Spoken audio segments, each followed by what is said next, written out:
Beasley Media Group station celebrating 65 years of broadcasting. Sports Hub headlines presented by Celsius Energy Drinks. Playing without Jaylen Brown, the Celtics were right there in the final 2 minutes at Madison Square Garden last night, but Josh Hart made a couple of big three-point shots down the stretch, and the Knicks scored a 112-106 win. Hart finished with a game-high 26 for the winners, who still have a chance to overtake the Green for the 2 seed with 2 games left.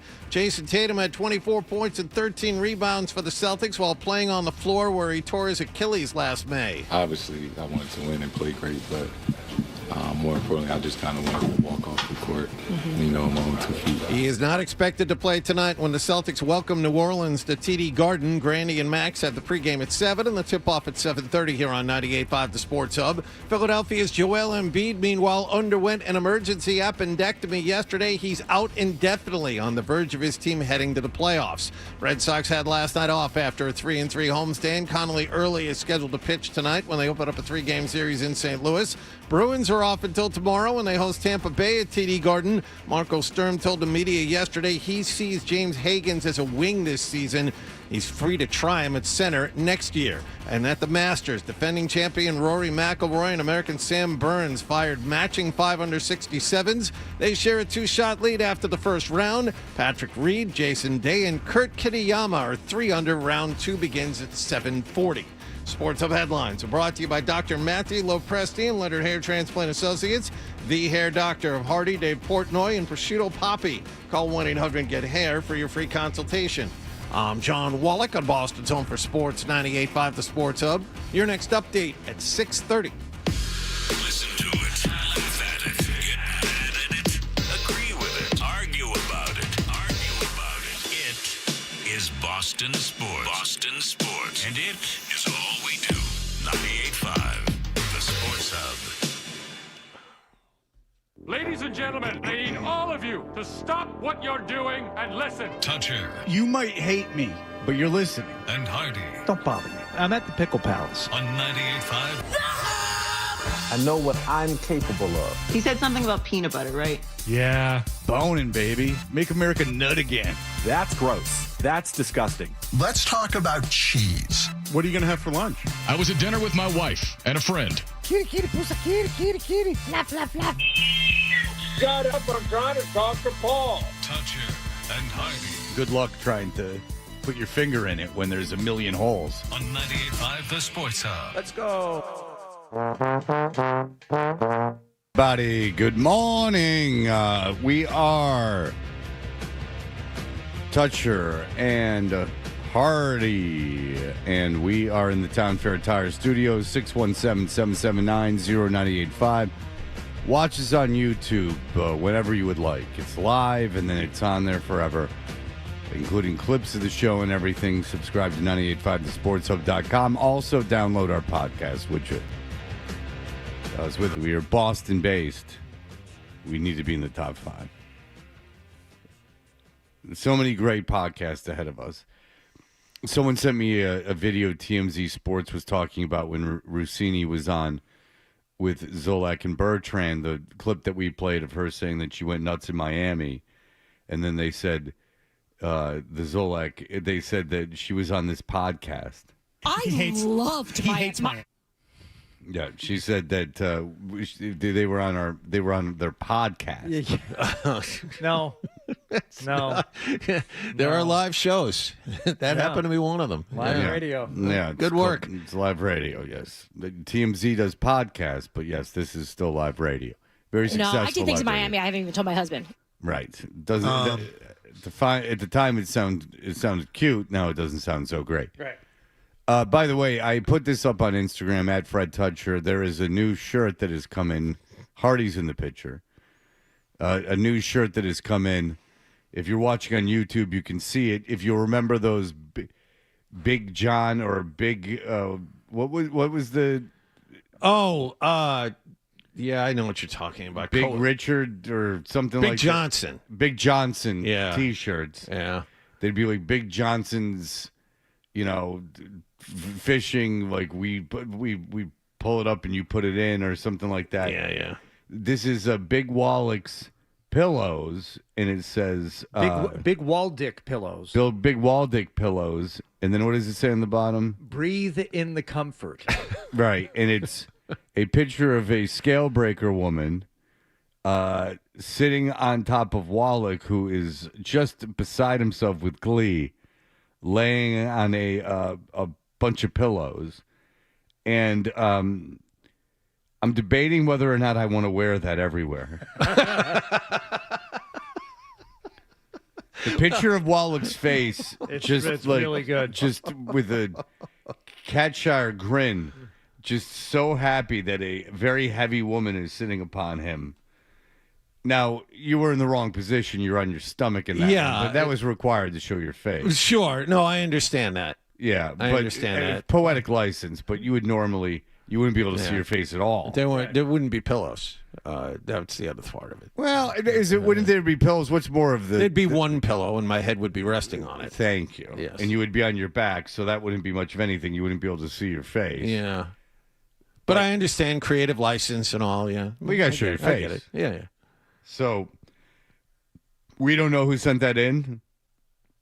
No, it showed up in a package that, well, I'm not going to dig through the trash to get it, but it had like a UPC code in the package with a lot of foreign writing on it. I mean, believe it or not, I don't think that was made in the U.S. Oh, then throw it away. Yeah. If it's we only use U.S. products here, but I mean it's a fantastic shirt and a fantastic idea, and maybe a marketing opportunity for the show.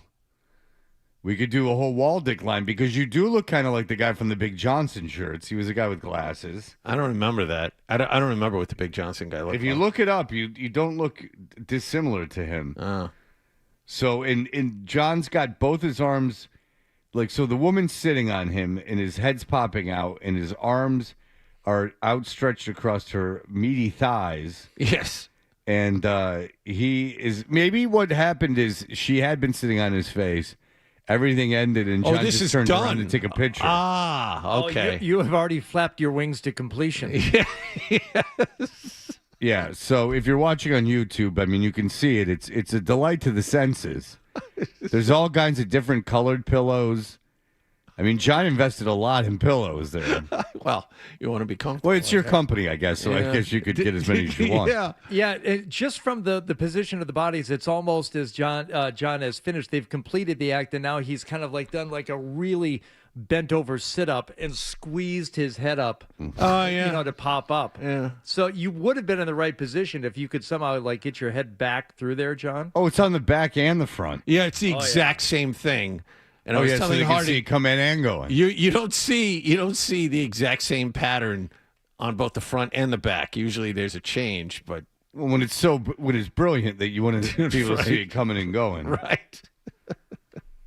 I wonder if my daughter would wear that shirt. Ask Zoe. I will. See if she wants I'll to. take it home if no one wants it. Do you want to give it to your kids? Sure. I don't think that's something my kids would want to wear. But No, it's not very well. This can't make it through the washer, but that's not really the point. It's more. Oh for no, display. that's a Woolite situation. That's a hand wash only. Yeah. This is. Or take it to a dry cleaner. That'd be great. This is. This is not on. This is a iron on almost. Yeah, Are there washing instructions on the label there?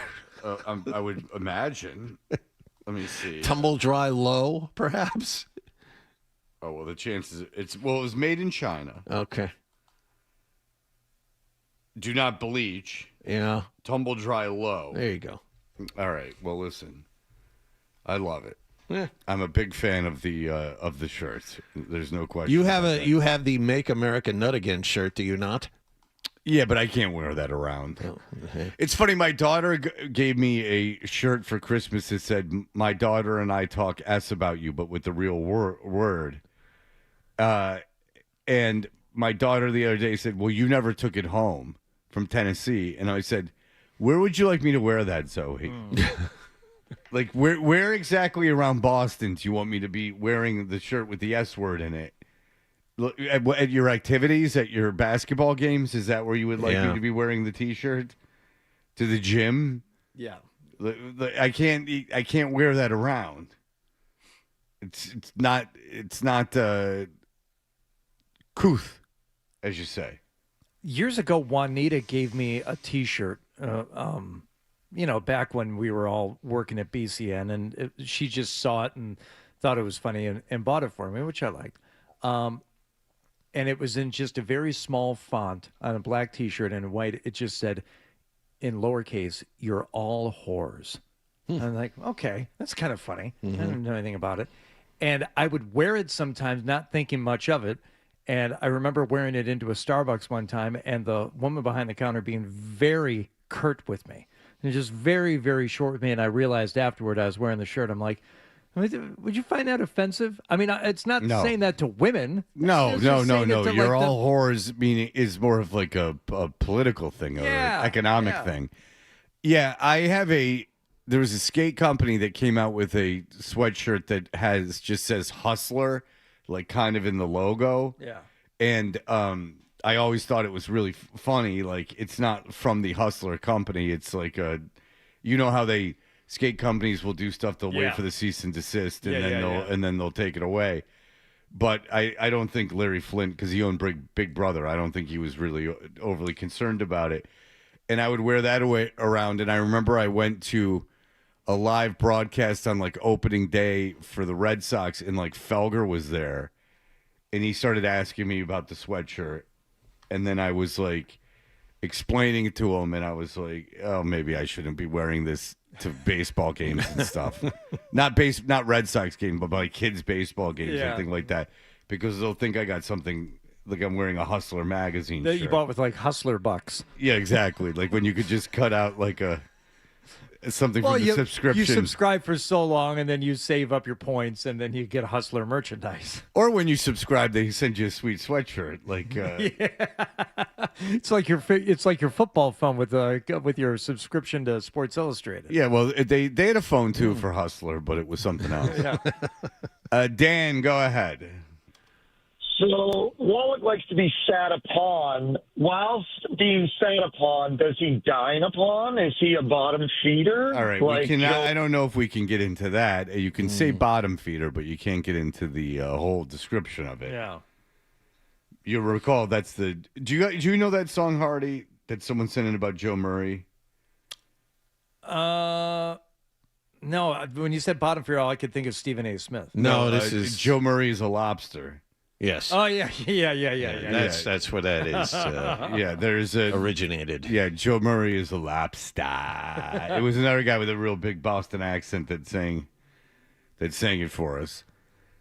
I have it. I don't know. Are we allowed to play Yeah. We played it a million times. Cause he's a bottom feeder, he's a booty eater. Joe Murray is a lobster. So in song form, it's my concern with Dan is that it was going to get descriptive, right? Like, and so with the song, I know what it is. Yeah. I think he was loading up and heading in that direction. I think that was a smart well, you move. can't take the chance, right? No, of course not. No, but I agree with you. I think that wasn't going to end there. Yeah, thank you. Yes, you can't. You really can't take. I love Dan, but you can't take the chance. Yeah, and as much as I would like Wallach to answer it, I don't know that you have the capacity to dance around the subject without yourself treading into dangerous waters. Because once you get going, Well, yeah, that is a danger. Yes, anything you're liable to just say anything in the heat of the moment. That is a danger when your mind tends to go elsewhere. John, you know what? You keep that information to yourself. I don't think that you need to share that with anyone. That's fair. You keep that between you and your lovers. Fair enough. You keep that between you and your lovers. Your proclivities are no one's business but your lovers. When that conversation is had, that's all that. But maybe it's just a fantasy. Who knows? Who knows? I'm sure you can find it now. There was a merch section on 98.5thesportshub.com for a while. I remember that. It was one of the many things on 98.5thesportshub.com that was a real economic winner. Yeah. I Never remember as the a big website. launch. Remember the big launch? We all got an email. It's up. It's ready. Yeah. Tell your friends. When every successful radio show for all time would not sell merch, that was a bit of a whiff.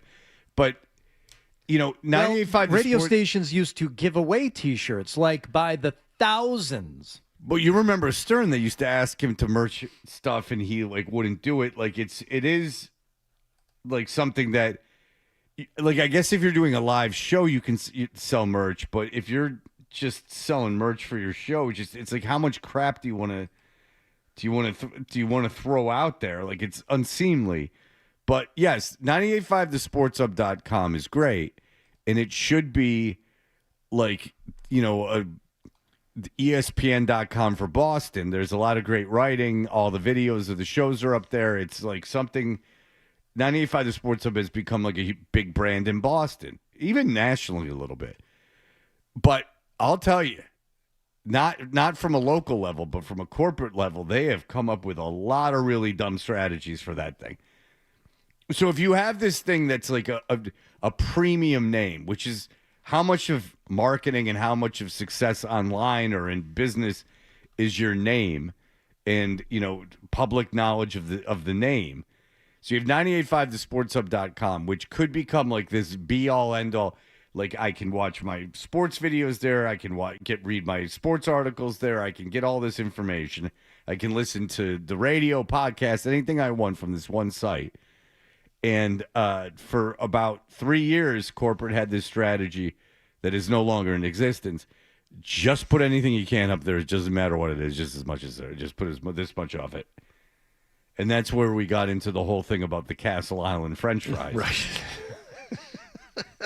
A lot of vetting. And this is right before the dawn of AI. Because AI could have changed the game with that. Then you could have just pumped out 1 million articles a day if you wanted to. But this was before it was before ChatGPT, certainly. So in fairness to the company, they have pivoted and gotten away from the idea. But my counter to that, which was, no one cares what I have to say, would be you have this great brand, maybe quality over quantity. Maybe encourage people to go to the site based on things that they lists. And I understand that, things of that nature, there's kinds of articles, right? But not just about anything. At least have them, if you want to do 17 mock drafts, I understand those are very popular. You do that. But that's at least football content. I don't know if the world needs, as great as the Castle Island restaurants are, I don't know how much we need to know that you have to try the fries with vinegar or don't. They're great either way. Yeah. I think Felger and Maz maybe did something. I don't know if it was affiliated with the official 98.5 The Sports Hub store, but they did one while I think Wiggy was still on with them, and it just said Jellifish us, which was, of course, paying homage to Wiggy's great Patriots rally send-off. They hate us because they hate us, and they hate us because they jellifish us. Hey, he's portrayed it into a nice career for himself. He's done a great job. Out of all the things I would have worn, I would have worn a jellifish us T-shirt. Whenever I think of Wiggins, I think because he's a big guy, he played tight end in the NFL. I like Wiggins a lot, and I had Nick put together a GT Performer for me, an old freestyle bike. Yeah. During COVID, of course. You weren't spending any money, so let's just start spending money on stupid stuff that maybe will give me a moment of joy. And I realized, I can't ride this thing. It's too small. So who gets on it who's bigger than me but Wiggins? And he's riding that thing around in Dorchester you wouldn't believe. He's doing, endos and stuff. Oh, yeah. Have a nice intro. Yeah. By the way, the things he's saying are the things from the song. Yeah. So he's just giving you. I grew up on the crime side, the New York Times side, which is "Staying Alive is No Jive" is the lyrics to the song. Yes. But he couldn't. Was he trying to freestyle? Yeah. He was starting to just then when it faded. Well, you stopped him. It's your fault. No. I didn't stop anything. No, then he goes, well, no, it's one of Hardy's great lines. And then he goes like something about the cipher. He was about to get into the cipher where a higher power Making was giving money him on my day, Hardy to my left. I think Kaufman was on. It was to my Kaufman. right. Yeah. You know about. Don't know what to flow about. Well, he's nervous because Kaufman was there. Yeah. I'm so jealous you are there for a great moment in broadcasting history. Kaufman's on Nesson now sometimes. Is he? With, Joe and Lucy Burge. And then a rotating third chair, I believe. Is that the now. Boston has entered the chat? Yes, that's right. Which I will give Nesson credit for. After about 15 years, they are starting to invest in at least live programming, which for a very long time, I told you, like 15 years ago, my agent called Nesson, and it wasn't like they were ignoring her. Like no one answered the phone. Like, and when and you say, Fred, yeah. No. This was not like any big like outreach thing. This was just my agent. I was like, why don't you see like if there's anything? I wanted to learn television because I had been doing it at NBC Sports Boston, and who knew what was going on with anything. And I said maybe I'll learn. Like they were teaching me at NBC Sports Boston. I'm like maybe there's an opportunity at Nesson. It wasn't even to make money, really. It was just to kind of learn TV. And she called Nesson. It wasn't like she left a message and they didn't get back to her. The phone was not answered. And she tried like a couple times. And she's like, I'm not doing this anymore. Like, you don't want to work anywhere that won't answer the phone. And I said, okay. And it wasn't like Heather Cohen came up and they went, oh, well, Fred Toucher sucks. I'm not going to talk to her. Right. It was like literally like, I don't know how to get in touch with them because it's just this ether and there's no information out there. Because I literally think there probably was a chance that there were times, much like overnights here, that there was no one at Nesson. Like there was just no one there. There might have been one guy in the control room. I don't even know if that's necessary anymore. But, because they're just replaying games in us during the day. And, the Mad Fisherman runs itself. Many, many times. It runs I haven't itself seen the Mad over Fisherman and or an ad for the Mad Fisherman in years. Saw it last night. It's on last night. With Dana Barros. Oh. Yeah. Yes. They're playing a little basketball at the Dana Barros Center down there. They do some fishing too. They do some fishing. They head over to the Canton Reservoir afterward. Oh, sure. Yeah. Oh, yeah. Yeah. A lot of big right trout down in the there. street. Yeah. All right. We'll be back in just a moment. More.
buddies, Dutcher and Hardy on the Sports Hub.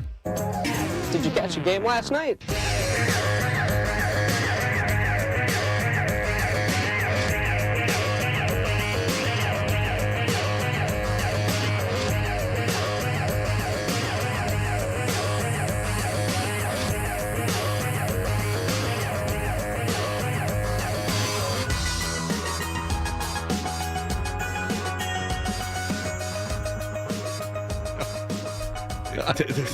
I know. Misplaced aggression. But that's how it happened. No, I know. I understand. That was wild. You're innocent in that. I know. Me and him are the guilty ones. Yep. Not. I just happened to and be. I'm less guilty than he is. Yeah. All right. What happened last night is brought to you by Leonard. This has nothing to do with anything anyone would be interested in. Brought to you by, and it's not a big deal. What happened last night is brought to you by Leonard Hair Transplant Associates, where your hair doesn't have to be a game of what happened. So change your lettuce and change your life with Dr. Matthew Lepresti at 1-800-GET-HAIR. They don't use me in the commercials, but I have gotten it too. I've gone to Dr. Matthew Lepresti. I've gone twice, and I still have hair. So there. I don't care. Hey, I'm wearing underwear. Hey, I swear. Keep it going. Keep it going. You know, some guys think I'm a bear, but then I changed that because I use Nair. Yeah, it gives you a certain kind of flair. Because I don't want to have any hair when I go to the fair. Feel free to join in. When I'm in the Renaissance chair. Oh, yeah. I just did better than Wiggins.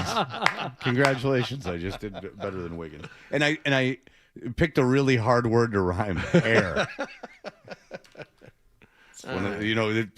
Humans have been trying for years, the English language, and no one could find a rhyme for hair. All right, Hardy, what happened last evening? Well, the Celtics were playing last night, and Can I just interrupt 1 second? Over $1,000 getting price for this game. I don't get that. Yeah, I don't get it. I saw that, and all right, so it's Jason Tatum returning to the scene of the ruptured, torn Achilles last night, Madison Square Garden. Okay, Yep. It happened in the playoffs last year. All right, that's a somewhat compelling storyline, but for Tatum personally, not for attending the game. I don't understand why. And also, it was known 2 days ago that Jaylen Brown was not going to be playing last night. So why, as a Knicks fan, would you feel compelled and drive the price of these tickets up, especially the day the Masters starts, when you're going to be home watching TV until at least 7 o'clock. Sure. Before you head out and go anywhere. How did this end up being such a big ticket last night? Doesn't make any sense. Knicks and Celtics are going to be 2-3 or 3-2. They weren't playing really for anything. I don't get it. I don't know. And the get-in price is about $1,100, which is about double what it normally is. I have no clue. Yeah. Well, Tatum did play last night as Tatum was nursing a sore Achilles. He's an Achilles strain. Is that how he's listed there, John? Jaylen Brown? Jaylen Brown, excuse me. Achilles tendonitis. Achilles tendonitis. Thank you very much. Tatum's Achilles just fine, though. Pritchard against Towns. Stop and start. Down the left side he comes. Finds Tatum in the corner. He finds him. Three is in the air and good. He waited for that play. And Anunoby just kind of got hypnotized. Hypnotized. Ooh, play that. But it was Baylor Shireman who made his presence known throughout this game, just draining threes like nobody's business. Derek White finds Tatum cutting against Hart. Finds the extra man under the basket. Pritchard, he's doubled, so he kicks out to Baylor Shireman for his 5th three of the night. Baylor Shireman have a night at Madison Square Garden. Step up, big fella. Step up and do your thing. You know, you never know what you're going to see in games like this. Baylor Shireman was touched by a higher power last night. 6 of 7 from 3, but some of them weren't spot-up threes. They were like threes on the move. Oh, you don't say. Floats it. Cater catches the free throw line. Kicks to the corner. Shireman runs away from Towns out to the wing. Tough three is good. On the move, Shireman hits his 6th three of the night, and the Celtics regain the lead. And he's looking up like, I'm like Jordan. He was 6 of 7 from 3, 7 of 8 for the night. The one he made, he actually shook Brunson off with the dribble and scored. And it just, you never see him do that, but last night was his night, and he needed it too because White and Tatum did not shoot well from the field at all. No, is it for, all that was made of Tatum's return, and he played 40 minutes last night. He was 2 of 10 on his three-pointers, 7 of 22 on field goals overall, and Derek White, 2 of 10 on his field goal tries, 0 for 6 from three-point. Yeah, the only reason they were there at the end was because Shireman kept them in it the second half. Yeah, and then the home squad would put it away late. 53 seconds to go. New York by 2. Ball in the hands of Josh Hart. Fakes the handoff back to Brunson. Vucevic watching him. Instead, it's going to be Bridges against Derek White. Return to Josh Hart. Has to pull up late in the shot clock, and he hits another three. Josh Hart has broken the Celtics tonight. Yeah. Yes. Two big threes, last 45 seconds, Knicks win. But Josh Hart, pretty good night, 5 of 7 on his three-pointers. Yeah. En route to the 112-106 win over the Celtics.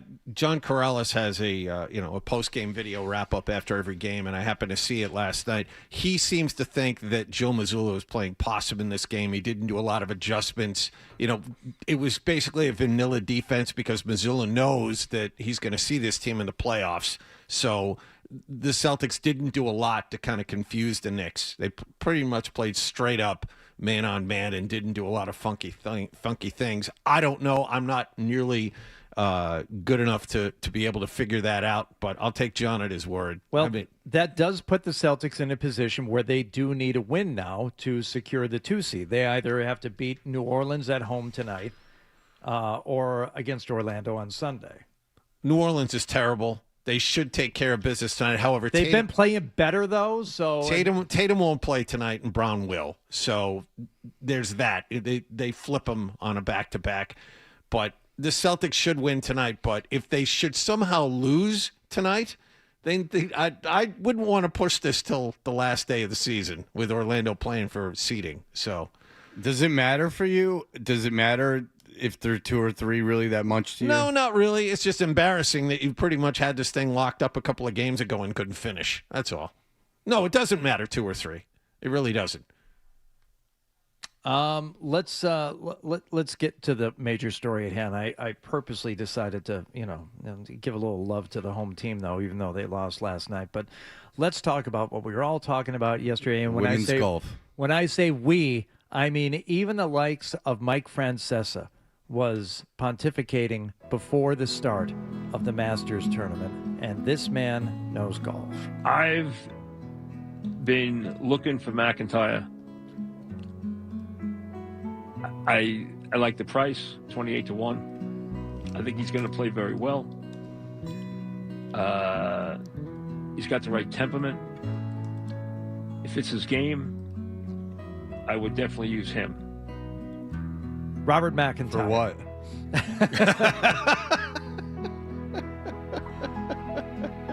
Robert McIntyre made bogeys at 5, 6, a double at 9.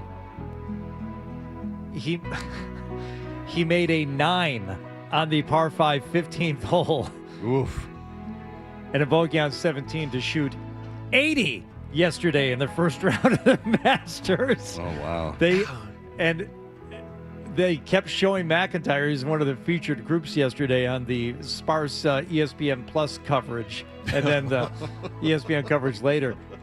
If you ever want to see what it looks like when someone doesn't want to be on a golf course, watch Robert McIntyre yesterday. There's water in front of the green. I think I might have seen this live. There's water in front of the green on that par 5. He hit he hit his approach in the water, and then had to go back to where he hit that shot from, and then flew the green and had to chip up, and it rolled all over the place. Yeah, it was a mess. Yeah, is McIntyre the guy that had the brain thing? No, that's Woodland. Oh, okay. Right? I was going to say, Woodland? if McIntyre was the guy who had the brain thing, the only reason Francesa said his name is because that was a story. Right. No, that's Gary Woodland, right? Okay. Yes. Okay. No, the story of the day yesterday was, well, a couple of things. Number one, Bryson DeChambeau, who has been on the LIV tour for a while, but he does show up for these majors, and he's still very, very good, especially when he gets to make his own golf clubs, like using a 3D printer to create a special iron. He was asked, hey, how you do something like that? How long does that take? Prints in 8 hours, machines in they're 3 or 4 hours, and then you have to cut grooves in it and do a bunch of other stuff. So you can have something within a day and a half. Yeah, there you go. You're just making your own golf clubs. The mad scientist that is Bryson DeChambeau. Well, it's like Sugar Ray in the studio. You got to, get the format of the things and you cut grooves in it. Oh, yeah, that's all right. Man. It didn't serve him very well yesterday. He is 4 over par for the tournament, which puts him 9 strokes off your leaders, one of whom is the defending champion. And now it's McIlroy to tap in there, and that's 67 to start for the defending champion. McIlroy tied for the lead with Sam Burns at 5 under par. So there you go. Rory with an opening round 67 puts him and Sam Burns 2 strokes better than Kurt Kitayama and Jason Day. Patrick Reed lurking back there too. Patrick Reed recently making the moves to come back to the PGA Tour, winning DP World Tour events. And threw that in there for you, Fred. And the highly unlikable Patrick Reed. Is he the one who has trouble with his family, doesn't speak to them, does mom and dad? That's him? Trouble with his math, too. He's got a long reputation of being loosey-goosey with the scorecards. Oh, really? Going all the way back to college, yeah. Interesting. Yeah, he doesn't have the best reputation. Found it. It's over here. There's no way that ball didn't go out of bounds, Patrick. Yeah, it is. Yeah, it's right here. I just found it. Uh-huh. All right. How much time did you spend watching it yesterday? So I got home about 11:30, later than I wanted to, but watched until I had to leave the house last night a little before 7. So you spent took a nap on the couch. That was going to happen, but that was about 45 minutes, and the rest of the time, I was watching the Masters. The only thing I saw is Scotty Scheffler was in a tree. Oh, I saw that. Yeah. And then the only reason I kept watching is I said, how long are they going to show this? Yeah. Is him. As long as it takes, my friend. Yeah, which was a long time. And it was a rules guy came out, which I understand. And then, he had a fat guy with a green tie on. And so you know what he was up to. And then Scheffler, I understand you can't touch the ball and you can't move stuff around it, but it was like in a tree. And so did you see this? Yeah. And so it was in a tree. And then so it's like they would pan out and then they'd pan back in. And it's just 2 guys looking at a tree. Scheffler got, I think, his first Masters win by getting a really, really favorable ruling on the 18th hole. Do you remember that? He kind of put his drive left, and he said, well, it's unplayable back in there. And he got 2 club links, and they let him come back, like, essentially to the fairway side of where the ball had entered.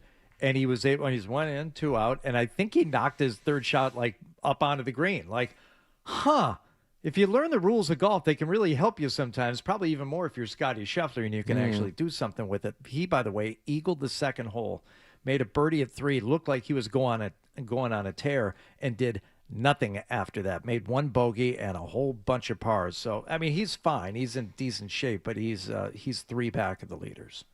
Yeah. All right. So, good. Well, I'm glad you got that in, and today you don't have anything to worry about. Today you can just let it ride.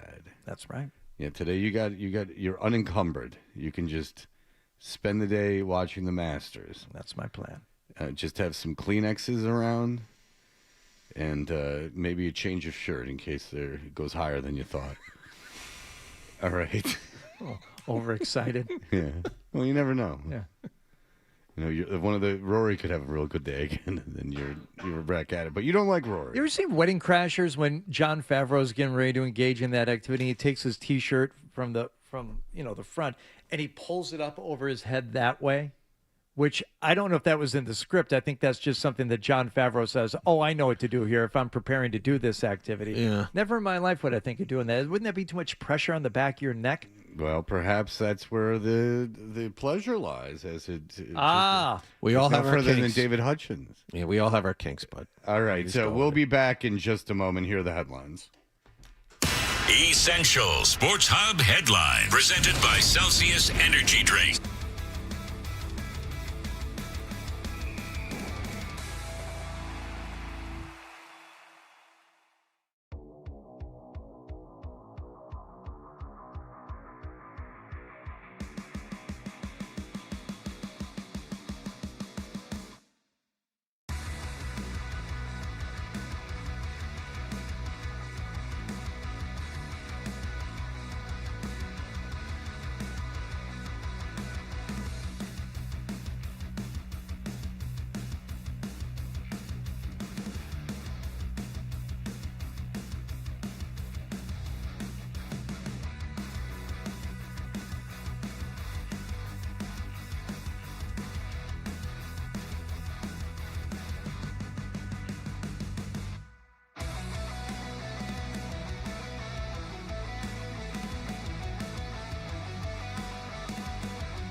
Major leaguers have it in their pocket. It looks like a distortion box for like your guitar. Oh God! And it's got these like when you're getting an EKG, like those things that you put on, and you put it on muscles, and you turn it on, and it goes like it makes your muscles spasm. Mm-hmm. It's very necessary and very cheap. Yeah. And they sell them at tournaments. And you get someone bitching about their arm, and then you're at a tournament, and you're just like, fine. My father bought it for him because I actually said no. And then when we got to the airport, he pulled it out of his backpack, and I'm like, oh man, swell. And I'm like, Grandpa bought you something? That must be nice. It's not even Christmas Eve. That's fair play. You think something like that hurts? Like you get a little, tendonitis, a little tennis elbow, something. You think it hurts now? Go see a physical therapist and let them work on it. You'll learn to live with the pain. Take a few Advil. Let one of those people dig around in there. Now it works, and I understand like the methodology behind it. But holy crap, I think I went twice for an issue I was having with my left arm, and I'm like, that's just too unpleasant to have you digging around in there. So I had bursitis, and it went away from working out, it went away like about 6 months ago because I was playing catch, and I was like, oh my God, my shoulder doesn't hurt anymore. But anyway, I went to PT for that, and there's a story. So everybody at the PT place was female, and I was in there. And, you were talking about how they massage you. Well, I was in there and I was working with this woman, and then this good looking guy came in, and they all were on him and rubbing him and touching him and talking to him. And they were just like, oh yeah. Go and like put a ball on the wall and just like make circles with it. And I'm like, oh, okay. And then meanwhile, they have every device on him, and they're like, like talking to him, like putting their fingers through his hair. I mean, they really weren't. Why don't you go out in the woods behind the building and bounce this ball around? I never felt uglier in my life. I was like, I actually keyed the guy's car on the way out. It's like, you hunk. Well, Wallach mentioned in his headlines about James Higgins and where he might be expected in the lineup. Marco Sturm talking about that yesterday. It's not fair to put him in as a centerman because he didn't play it all year long. So I think he's in a safe spot here as a wing. Moving forward, we'll see. I would love to see him as a centerman because he has that speed and ability to move pucks. But again, this is definitely not this year. No, not this year. So makes sense. It look looks for him on the wing. Based on what he said yesterday, guys, it's going to be exactly what we thought yesterday. Wing, third line, second unit power play. Ease the kid in, see what he can do for these 3 games, and then reassess once you get to playoffs. And like, even I know you can't put him at center because that's way too much responsibility. You can't have him taking face-offs. You can't have him with those defensive responsibilities. Like, you gotta.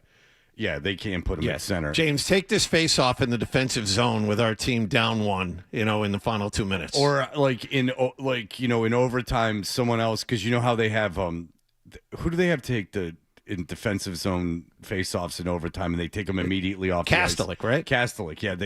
Or have Kastelik take the face-off, and then figure out how to get on the ice and get into position.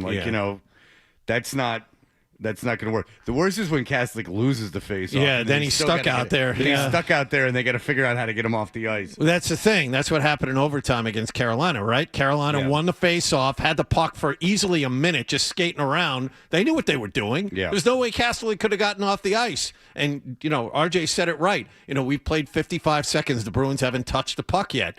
And then 10 seconds later, the puck was in the net, and they lost. I'm not sure I'm wild about that, putting Kastelik out there for overtime face-offs. Like, things change too quickly. Like, you create a turnover, and then that's it. I mean, I don't know, the face-off, all right, fine, it's very important, but again, if you lose it, Now you're really at a disadvantage. Right.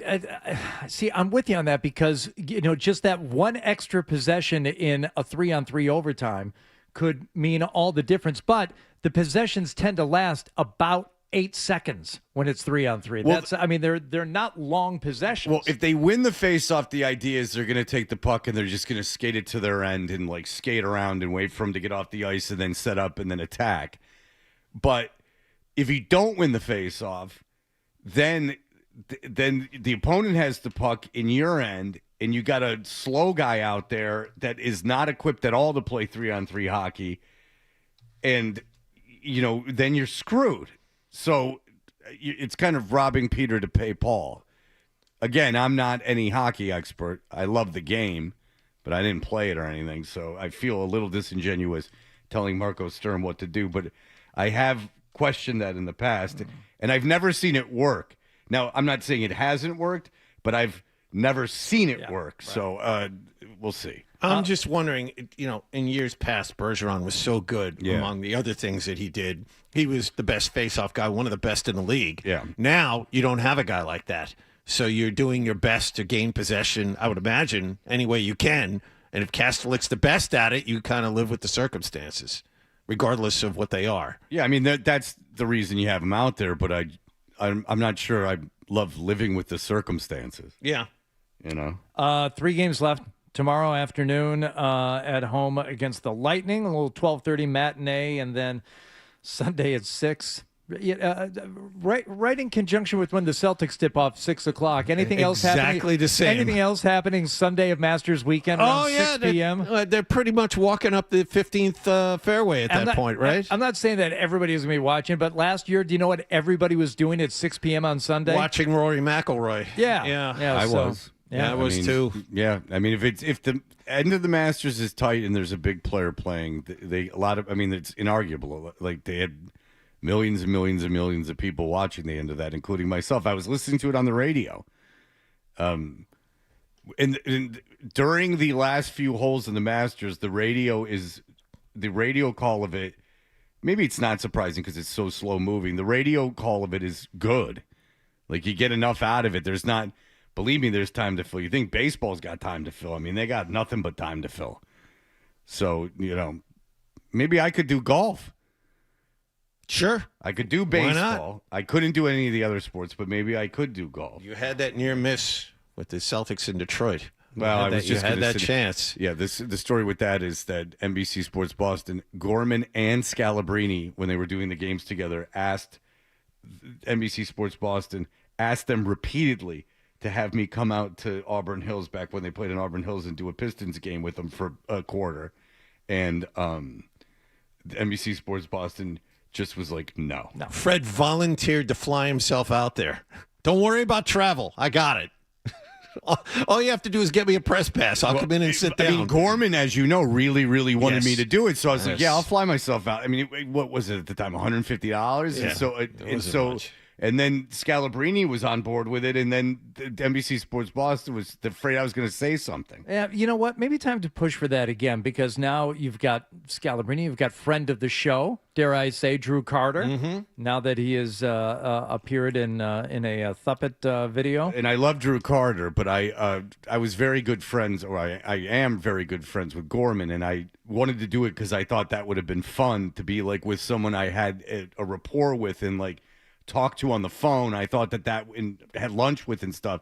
I thought that would have been like a fun thing. Like he would have dicked around and stuff with me, and I thought that would have been fun. And I, know Scal too, but Gorman was like an actual friend, like equals. That's pretty rare. So we would have had that. You know what Gorman's favorite animal is?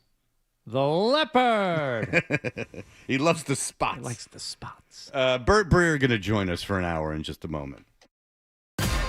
You're listening to Toucher and Hardy on the Sports Hub.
Kaboom! Did we all just take acid? Take acid? That's unbelievable. Toucher and Hart. We'll keep talking about. Like you, Fred, I'm not worried.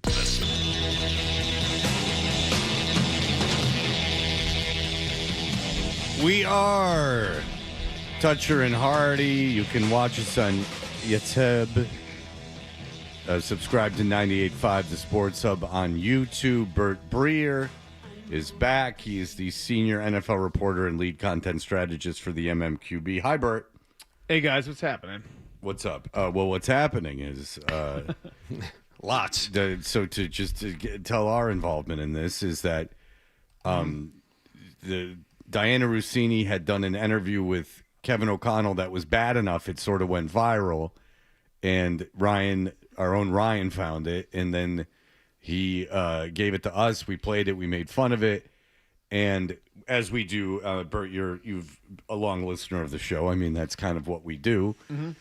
We mock and satire media on a lot of occasions, and obviously you guys are pretty good at it. Oh, thank you. Yeah. And never, usually either people, I'm sure they get mad, but they keep it to themselves, or they get in on the joke, and that's more fun. They go, that was kind of silly, and then they get in on the joke. Diana Rossini decided to send us baked goods with a message saying basically that she was a woman and it's her responsibility to keep the men fed. And I don't know what the intention of it was. I'm guessing it was to go like, oh, you're very sexist and you're making fun of me because I'm a woman. Even if it wasn't that, it's still just weird. And I didn't like it. Mm-hmm. Like the whole vibe of it was like very strange. And so now fast forward, and there was a bunch of stuff, and I want to make this clear. There was a bunch of like rumors about Diana Rossini before that, but we didn't get into it. Like there was no reason to. It was all unsubstantiated stuff. She had said like weird stuff about relationships before, but we never got into it. It's not like we were vindictive after it. The only thing was we just talked about that day how it was weird. Maybe we mentioned it a couple other times, but that we never went further than that's weird. Mm-hmm. What's your deal? So it's not like we went out to get her and like we were looking to get her. Well, fast forward to now, this isn't our story. But, obviously there was a thing in Sonoma where she was with Mike Vrabel. She's in a bikini. She's with him. They're hugging. They're interlocking fingers, which we've decided is the most intimate of the gestures. Mm-hmm. They claim that the friends and things of that nature. The first thing I'm going to ask you, Bert, is you cover the NFL. Yep. Has a coach ever driven 4 hours round trip to hang out with you for the day? I have. Not you drive. Has a coach driven to you? No, I mean, like I've hung out with. No. The question is specific. No. I mean, like I'd say, like, but I've hung out with coaches, GMs on vacation before. Like That's different. You both happen to be in the same place. Right. I know where you're talking about. You guys both happen to be there at the same time. Right. This is much different. Or you drove to the coach's place and Right. you hung out with them. I'm asking, it's specific. You're changing it. Has a coach or executive ever driven 2 hours each way to hang out with you for the day? No. Yeah, I don't think so. Of course not, Bert. The answer to that question is no. I'm surprised you had to think that. Well, no, he's thinking about it because he wants to sound cool. Because I have met up with people before. But you went there. They didn't come to you. Mean, yeah, generally you go there. Well, no, yes. he wants to sound cool. I'm trying to think of like. What do you think? You're going to get sued? No, it's like it's 22 years of doing this. Well, I can tell you this, is that no one's ever driven to see me, and I've been doing this for almost 30 years. Okay, but your job's way different than mine. Fair enough, but I mean, there are relationships, but nonetheless. And I was in the music business. I mean, bands, bands would drive up to see us. Bands would drive up. So, what am I? But anyway. Mm-hmm. Tenacious D came in a whole day early to do an interview with me before they played the Hard Rock. Wow. Yeah. You're How a big about fan. you feel about that? Because they knew you were a big fan? That's right. They knew that it would be an on-the-level interview. And they wanted to go to Oasis that night before their show the next night. When I interviewed Tenacious D, I've told you this, Kyle Gass did not like me. Oh. No, because I brought up some show he had done that you don't even know about, a very, very bad almost California Dreams type sitcom for kids. Oh, man. That was he didn't want anyone to It know was about never it. released, but I had my hands on it. All right. So anyway, Bert. So,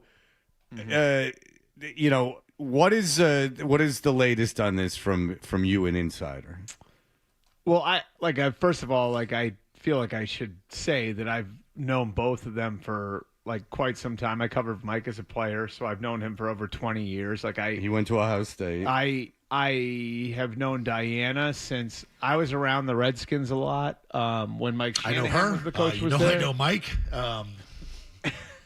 You're Zolak. I'm definitely not so. But I've known Diana for a long time. I really like Diana. I honestly I feel like there's a relatively small circle of us that really have an idea of what's happening in the league, and she's definitely in that circle of people that I would respect as somebody who has is on the upper tier of national reporters.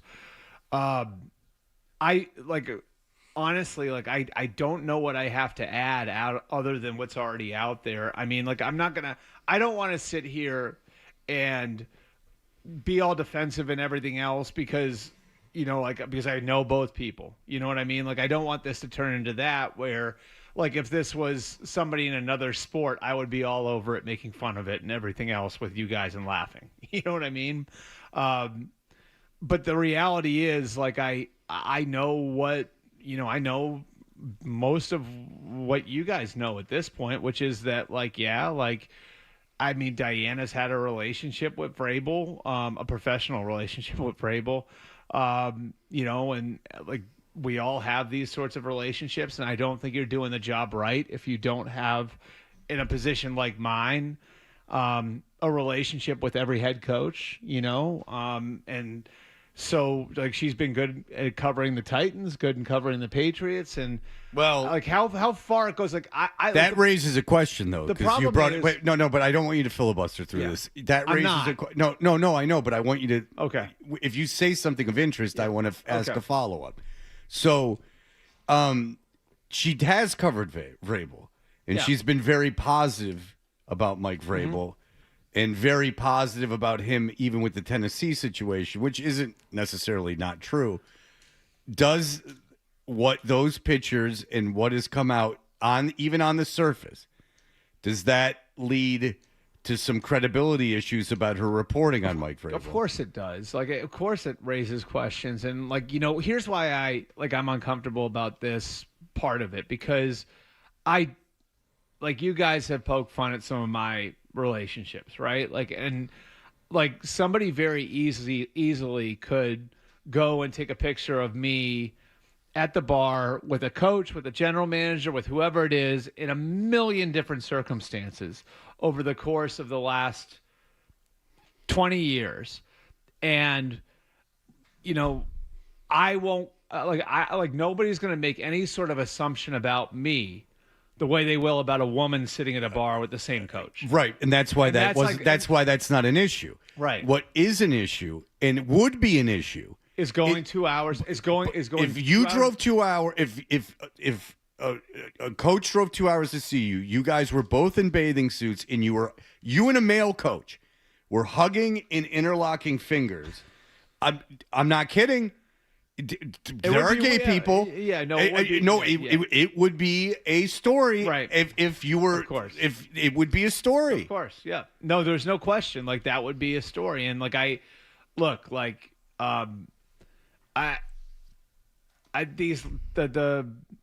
lines get blurred in these sorts of situations sometimes, and it's it's hard because I think a lot of times a lot of my female colleagues get questioned in ways when they're seen with these guys out. No question. In ways that I do not get questioned. No, there's absolutely no question. And I think that a lot of that is totally unfair. It is. And if this is what it looks like, then this is really bad for all the women who are doing it on the level, And that's the part that Diana's done such a good job covering the league, but if that line was crossed, well, then she's screwing over a lot of other women. You know what I mean? It's going to make a lot of other women it's going to make people make assumptions about a lot of other women who don't deserve to have those assumptions made about them. Well, for the people who don't know, like the level of like contact that you and reporters like Rossini have with these coaches, this has brought up all these other questions. Yep. Like, and it's mostly, it sounds like conspiracy theory stuff coming from Philadelphia specifically, where people who don't know about these relationships see that level of intimacy. And I'm not talking about sex. I'm just talking about these two people. Oh, wow, they're really, really friendly. And then they start to question, wait a second. Is he carrying water for that coach? Is she carrying water for that coach? Is she putting stories out there that are going to somehow help Mike Vrabel land A.J. Brown? That is the the big conversation happening in Philadelphia right now. Right. And that, like, 100% is fair, and that's something that you have to fight through all the time. Have you had to fight through that before? I've had to, I mean, like, every piece of information that you get, you have to, like, ask that question in your head, why is this person giving me this piece of information? And sometimes it's because you've got such a good relationship with them, and you're able to trade information with them, and it's your job to vet that information with that person and other people. And so, like, I don't have any I haven't looked at any of Diana's reporting on the A.J. Brown situation, because that's what we're talking about here, and said, oh, that's weird. Like, I haven't looked at any of it that way, because I have an idea of what's going on too, and I haven't, like, looked at anything that she's reported and said, oh, yeah, like, that's because she has a relationship with Mike. The stuff she's reported has largely meshed with the stuff that I've heard. And stuff that I've reported myself. So I don't view it as like, yeah, she's carrying water for Vrabel here. Like, I never viewed any of those reports like that I saw on A.J. Brown specifically, because that's the one that's come up, right? Yes. Like, is with and how, like, people in Philly are digesting all of this is a little bit different than how people in New England are digesting all of this. I never looked at any of those and said, oh yeah, like, that's because she has ties to Mike. I mean, like I said, like, her job is similar to my job in that her job is to be wired in all 32 buildings. And so if she has a piece of information from one of them, she can check with the other side and get their side of the story so it's fully vetted. Gotcha. Do you think it was a private investigator? I do. I mean, like, I don't know how you could. So here's the thing. Okay. That's 2 hours away. The Post story had detail from, it felt like sunrise to sunset, right? Breakfast. Yeah. By the pool. Sunset. Do you really think some guest at that hotel, which is $2,500 a night, who is there on a romantic, because I like everything you read about the hotel, who is there on a romantic getaway with their significant other, is going to sacrifice their entire day to taking iPhone pictures of them in different spots across the resort? Does that make any sense at all? And then going through the trouble of shopping it reportedly now to TMZ first, and then to the New York Post, and then like, why did TMZ turn that down? I'm just curious. If you're TMZ and you got people ambushing people at the airport, you're not a bastion of journalism. They're trying to sound good, but they said they were deliberating, and then the Post bought them, so it was. Oh, okay. And by the way, said they were too bedroomy. So the Post paid the buy now, hit the buy now button. Yeah, but exactly. They were asking for quote unquote 4 figures. So if I'm spending $2,500 a night for, so like too cheap to say figures, right? if I'm staying at a hotel that's $2,500 a night, am I really that going to put that much effort to shop around something for $3,000? I mean, so $2,500 a night plus everything else involved with spa packages and everything else. Well, also, you're probably spending $4,000 a day. Wouldn't that also indicate that the person who was involved was just worried about getting it public? Yes. Because you would think like you could go back to the parties involved and get more. Right, if you're bribing them, right? If this was just about the money. Yeah. Like, you could get the parties involved. This is serious blackmail material here. More. I got you. Let's go. $10,000 right now. Right. Sure. like a course, like somebody. No, like it's a spouse who said, you know what, let's really get him. It might be. I mean, I don't know. Like it's just, but I don't know how you could look at any of those and think that it's anything other than a private investigator. Yeah. You know, like I don't. Sure. I mean, I know. I think Jim Murray said the other day on the air that like he had a photographer buddy who looked at the wide shot, the one with the red rocks in the background, and said there is no way that's on an iPhone. So like I haven't tested my iPhone in such settings, but it does seem unlikely that somebody was just walking around the resort all day. Oh, hey, look at that. Well, yeah. I mean, if you spent $2,500 or whatever it was to go there with your significant other, would you be sacrificing an entire day to like being a Keystone Cop out there on something like that? It just seems unlikely. And how much effort are you willing to put into to sell something for, 4 figures? Again, like you're going to spend all day taking the pictures and then an entire other day like figuring out how to shop the photos and negotiating with different outlets. I mean, it seems like money was not the ultimate factor in this. And if you're someone that's there, you obviously have money. Is this how you're going to spend your time? Right. You're there to be with someone. You're not there to be conducting minor league business. Yeah, I don't know how my significant other would. Like, honey, don't worry. This is $3,000. This is going to pay for almost a day of this. We're really going to be rolling in it after this. Right. We're canceling dinner. I got to go catch the sunset. Oh, by the way, we're going to be like ruining these people's lives for a little while too. So like, we're gonna get almost one night of this hotel paid for, so it's totally worth it. Yeah, and then we'll have the satisfaction of really screwing over 2 strangers. So that will be like what's the ultimate fun of this. Yeah. All right. Well, Bert will stick around, and we will have him for the rest of the hour. We'll be right back. You're listening.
on the Sports Draft is on the horizon, but how much better is 2027's draft going to be than?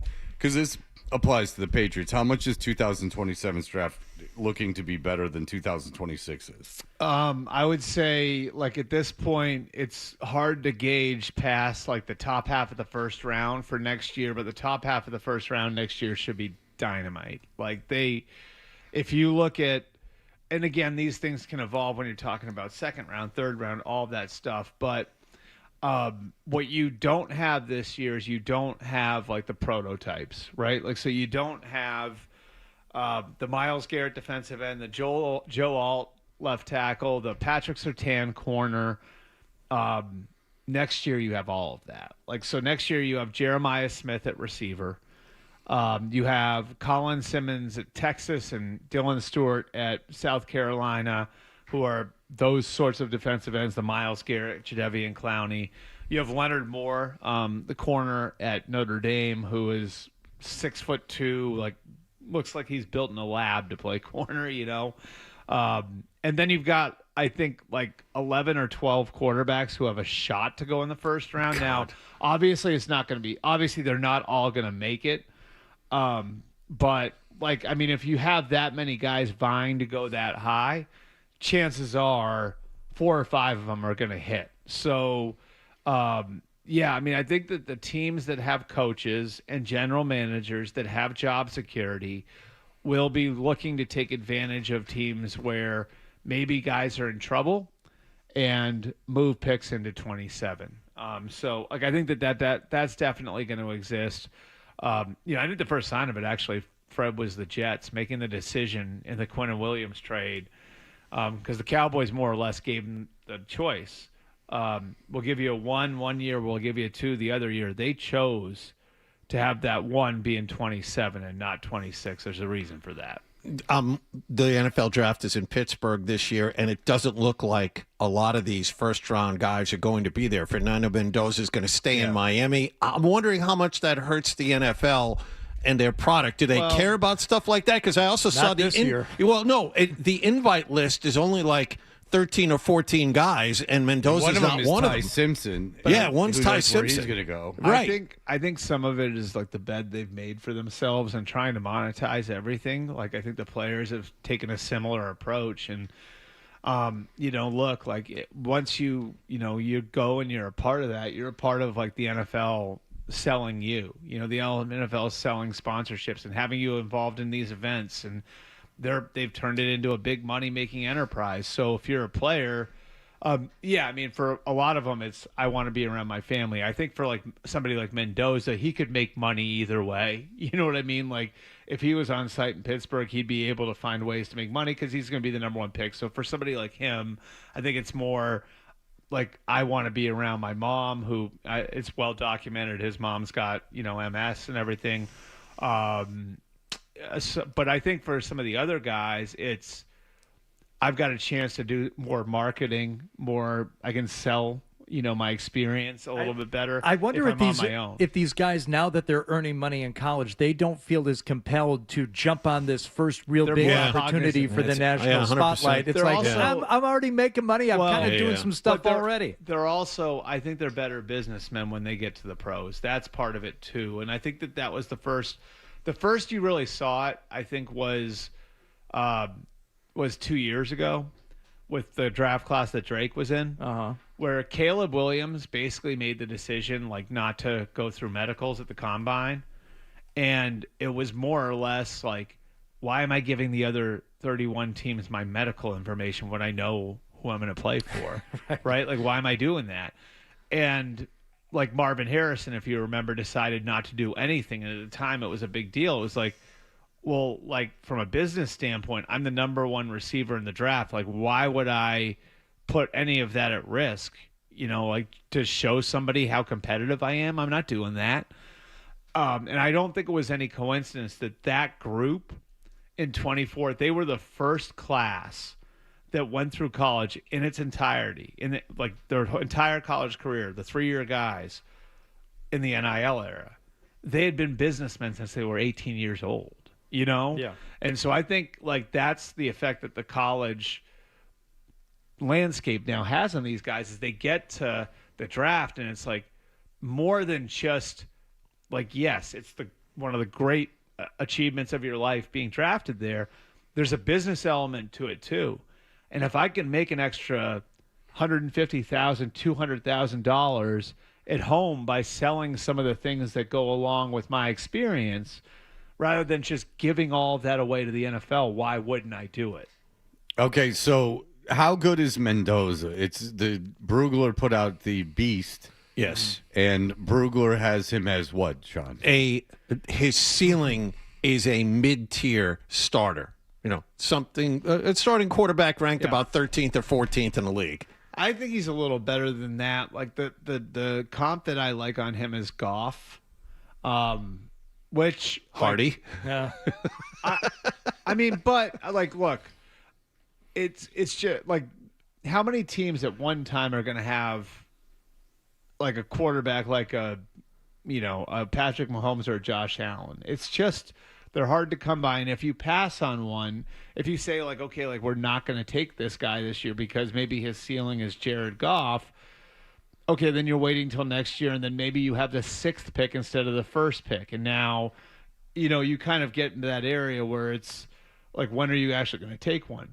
I would say this, like I think if you take the last 5 classes, so you go back to 22. Right, so 22 through 26, you take all the quarterbacks in all of those classes and what the quarterbacks were.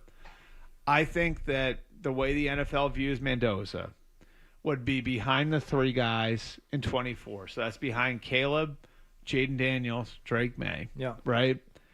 And then, depending on your opinion, somewhere like him and Cam Ward would be 4 or 5. Boy, oh boy. So that's above CJ Stroud. That's above Bryce Young. But there's a big Kenny drop Pickett. off from those top That's 3 above down Jackson to that Dart. tier. Well, no. I mean, we don't know that with Cam Ward yet. I mean, where would Ty Simpson be? Pretty far down the list. Yeah. Yeah. I mean, I think Brugler had him as a spot starter for yeah, his ceiling. I just don't. Does it still make sense for the Raiders? Then? I said this don't to you get it. guys. I said this to you guys last year on Shador for the 3 weeks, 4 weeks, whatever it was leading up to the draft. I couldn't find anybody who thought Shador in the league, right? That thought Shador was a 1st-round pick. I'm sort of in the same spot with Ty Simpson. Like I'm having trouble finding teams that think he's a 1st-round pick. Doesn't mean he's going to be a 5th-round pick like Shador. I think some other things were factors once we got out of the 1st round on that. But I don't think that there are. I mean, especially with what could be available in next year's draft. So this is going to be good drama because Ty Simpson's one of the guys that's been invited to sit in the Blue Room in Pittsburgh. Just put on a big old camera right on that kid's face as we go to pick 23, 24, 25, 26. Yeah. He's going to be sitting there for a while. So he's interesting. Like the comp I've heard most common for him is Brock Purdy, which is like a good player, right? Like, But he was also a 7th-round pick. Yeah, he was a 7th-round pick. Like physically, like that tells you kind of what he is. His tape was really good through like 9 or 10 games. And then they played Oklahoma. Alabama did. And what I had someone tell me was that Brent Venables, the Oklahoma coach, found a flaw in Bama's pass protection scheme. And it was never fixed.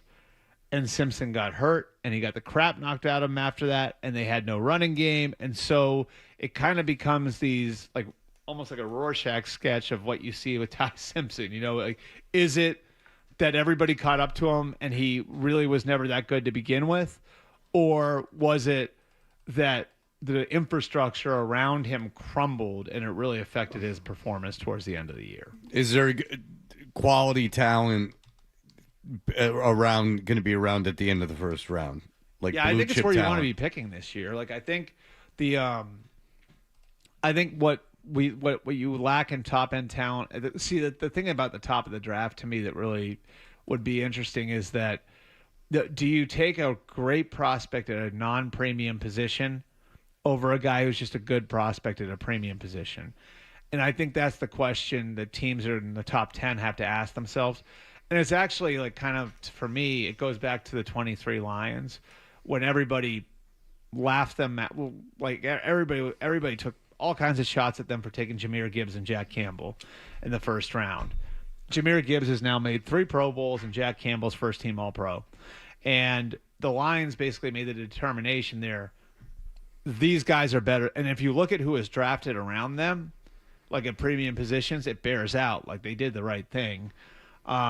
So, like, are you comfortable taking a safety, Caleb Downs, a linebacker, Sonny Styles, a running back, Jeremiah Love, over guys that play the premium positions? That's going to be the question at the top. And then when you get later on, I think like the meat of the draft is the second and third round. And so if you've got picks between like 20 and 100, like that's like Miami, for example. Like Miami's got 7 picks in the first 3 rounds, and 6 of them are in that block. Like Miami's got a chance to sort of build up the guts of the roster, even if they don't get big stars out of the class. Is finally, before we break, is Jeremiah Love going to go in the top 5? The running back at Notre Dame. I think so, yeah. So the number is actually, I think it's 7 guys in the last 13 draft classes at running back have gone in the first round or in the top 10. And I think he belongs in that. Like, so we're talking Saquon Barkley, Zeke Elliott, Todd Gurley, Bijan Robinson, Leonard Fournette, Christian McCaffrey, and I'm missing one. You're missing Genty? Genty last year. There you go. Yeah. So, I think he's like that level of prospect. I think what you want if you're taking a running back that high now is a guy who's 220, 225 pounds, who can grind out tough yards between the tackles and also play like a third down back. Like that's the guy who, when you break the huddle, you don't know where he's going to line up, and he can do a million different things like that. If you're going to take one in the top 10, he sort of has to be that now. It's funny. Does he have to be, I'm sorry, does he also have to be some kind of a receiver threat? That's too? what I'm saying. Yeah. Okay. Like, so like you can line him up in different spots. Like they lined him up at receiver. I mean, that's what, I mean, to me, like that's Christian McCaffrey is so valuable because he could like probably start as a slot receiver. I was going to say, you know what I mean? Slot, yeah, but he can still get you yards between the tackles. Yeah. Saquon's a really good example of that. Zeke was a really good receiver coming out. Like the guys who I think are the ones that have that kind of value at that position. And look, like we talk about devaluing running back, right? So this caught my attention 2 years ago. You had Saquon Barkley, Derrick Henry, and Josh Jacobs all make it to the market, right? The 3 teams that signed those guys were the Eagles, the Ravens, and the Packers. Those are not stupid teams. And the reason why is because the cost of Saquon Barkley was the same as the cost of Darnell Mooney. You know what I mean? Right. Like, it's just, I think the positions become devalued to the point where it's a value. It wouldn't shock me if the Titans took him at 4, which I think would be a great thing for Cam Ward in Tennessee. All right. Let's break. We'll be back in just a moment to hear the headlines.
Tell him, hey, in their mouth. Took a good follow.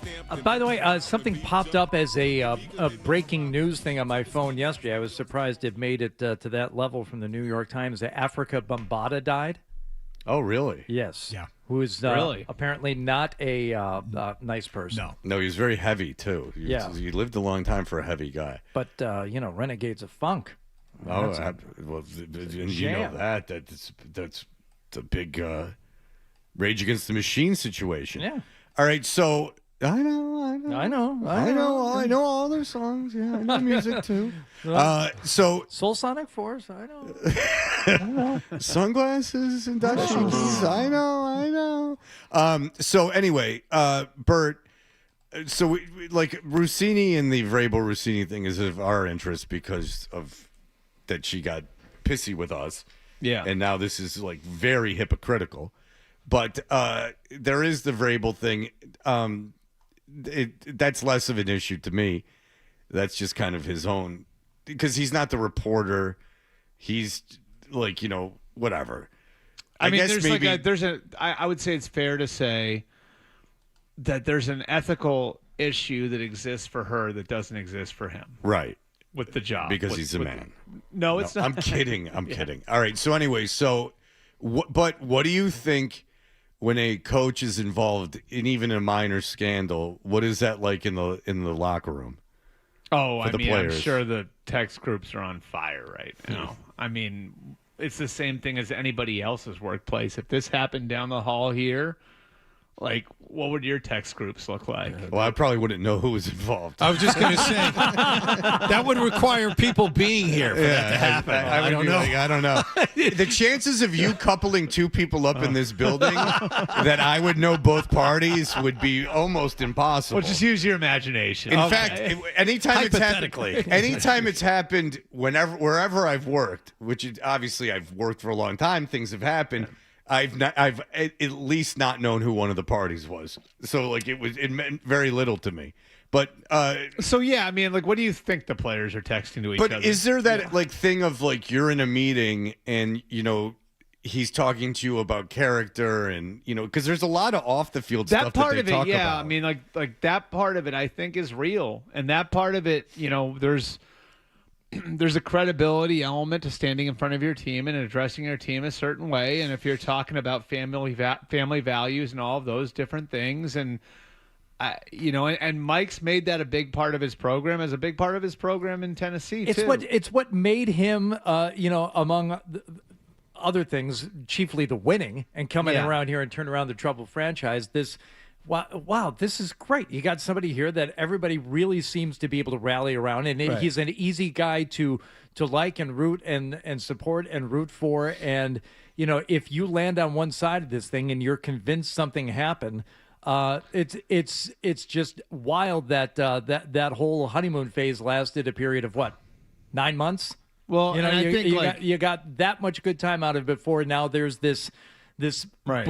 I guess blemish on the fairy tale for some people. Now, ultimately, these guys are pro athletes. Don't you think that more than a few of them might have engaged in similar behavior?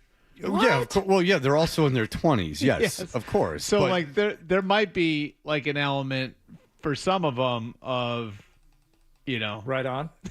High five. I don't know. I mean, really? He really is relatable. I don't know. He's a player's coach after all. Well, no, you're on vacation. This isn't like player. You got her out of the club and you took her home. I mean, no, this is you drove. Yeah. Way to go, dude. You drove 4 hours to have sex with a chick and spend the day with her. Now, I don't know if they had sex, obviously, but if that's what they're thinking. Well, yeah, you drove 4 hours round trip. High five. Right, but if we're talking her, about but 43-year-old chick with 2 kids. But Fred, if we're talking about this in real world terms, like I don't know an environment where there would be more of an understanding of something like this. I think that I think the effort put into it on Vrabel's part might negate some of the high cool five factor. Yeah, well, it did for me. But I mean, it certainly did for me. Like, I don't know that this really. I ain't gonna get Georgie. If I'm going out there, I'm getting. She's paying for everything. You know. All right, there you go. All right, Bert. Well, there's no more time for you to pontificate on what's going on, unfortunately. You came in very, very poorly saying you had a good time on your vacation, which I didn't even bring up because I don't want to hear it. It was great. Because you're lying. Show your kids the world, everybody. That's right. That was Show your such a kids the world. relatable post you put up that didn't make you look like a dick. This is impossible for Bert to do in 60 seconds, but he had an incident. He had a terrible injury. You knew about that. Did I tell you about? Oh yeah, I told you about that the other night. Yes. I fell down a flight of stairs on a subway. Good. He thought he really, Right. He put really this, hurt he himself. put this photo up on Instagram. He's like, "Show I did have- your kids the world." I You're did like, have. Shut up. No, but I feel strongly about that because it's how Do I ya? grew up. There was no complaining at The all. only reason people don't bring their kids on trips like this is because they want to go out to nice dinners and go, and no. they don't want Is to be it? bothered by it. Yes, yes, it Or is. they don't have the money, or they're bored, or the kids will be miserable. All right. Anyway, Bert, you are so relatable. All right. This is a longer discussion that we can have anytime you want. Oh, Can we? Okay. can't wait. All right. Bert Breer is he is not holding hands with anyone, nor is he in a hot tub at this moment with anyone. You can read all his. You want me to be in New Hampshire later? I know a nice place up there. What do I care? That's sit a in- I 2-hour sit in a hot drive. tub with you anytime you want. 2-hour drive up to Hooks. Look, me and Volan have been in a steam room together. I mean, I have that going for me. All right, look.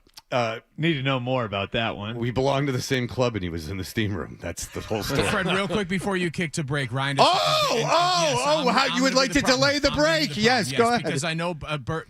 I don't want Bert to run out. Ryan just had a good idea for your Instagram. You and Bert should take a photo with your fingers interlocked. Oh, that'd be sweet. Your Instagram. Oh, that's actually a For good, some- a for good some- idea. Yeah. And then probably make Bert look bad. You know. So. All right. That'll teach him having fun on vacation. All right. There you go. All right. Thanks, Bert. MMQB, everyone read them. Really hurt himself. Good. We'll be back in just a He moment. fell down a flight of stairs. Stay tuned for more Toucher and Hardy on the Sports Hub. All right. Listen,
actually coaching the game, or it's just the that is. I feel so strongly about that. I can't even tell you. Boston Talk Sports here.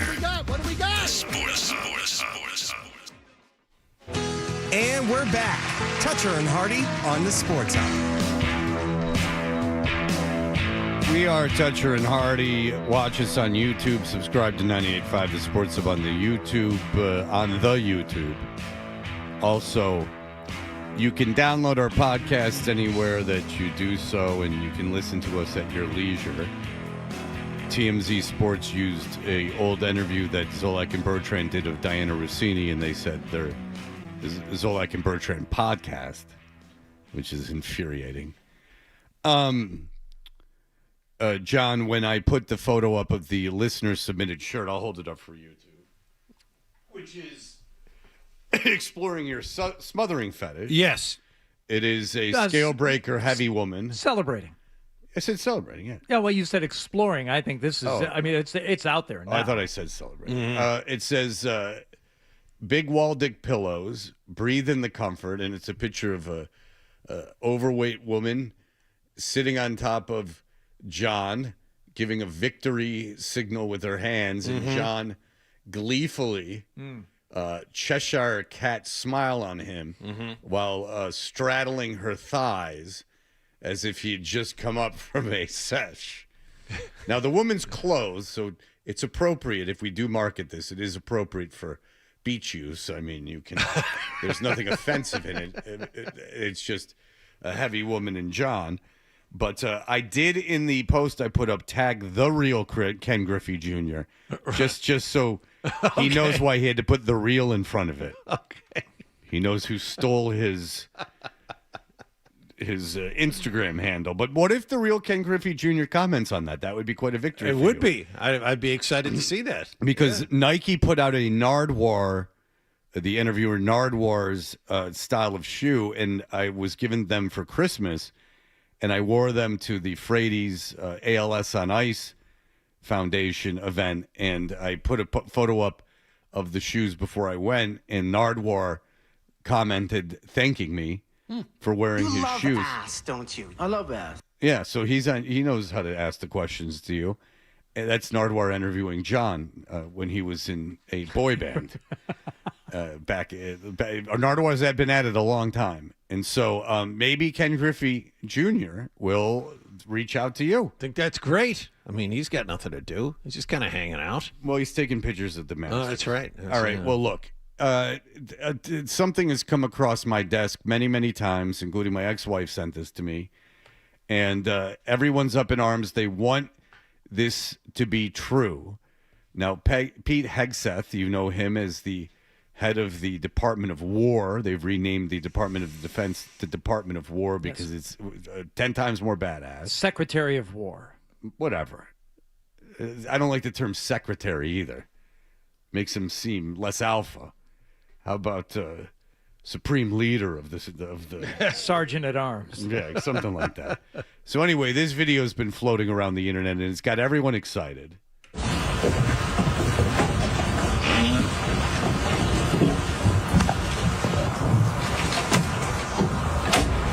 Good morning.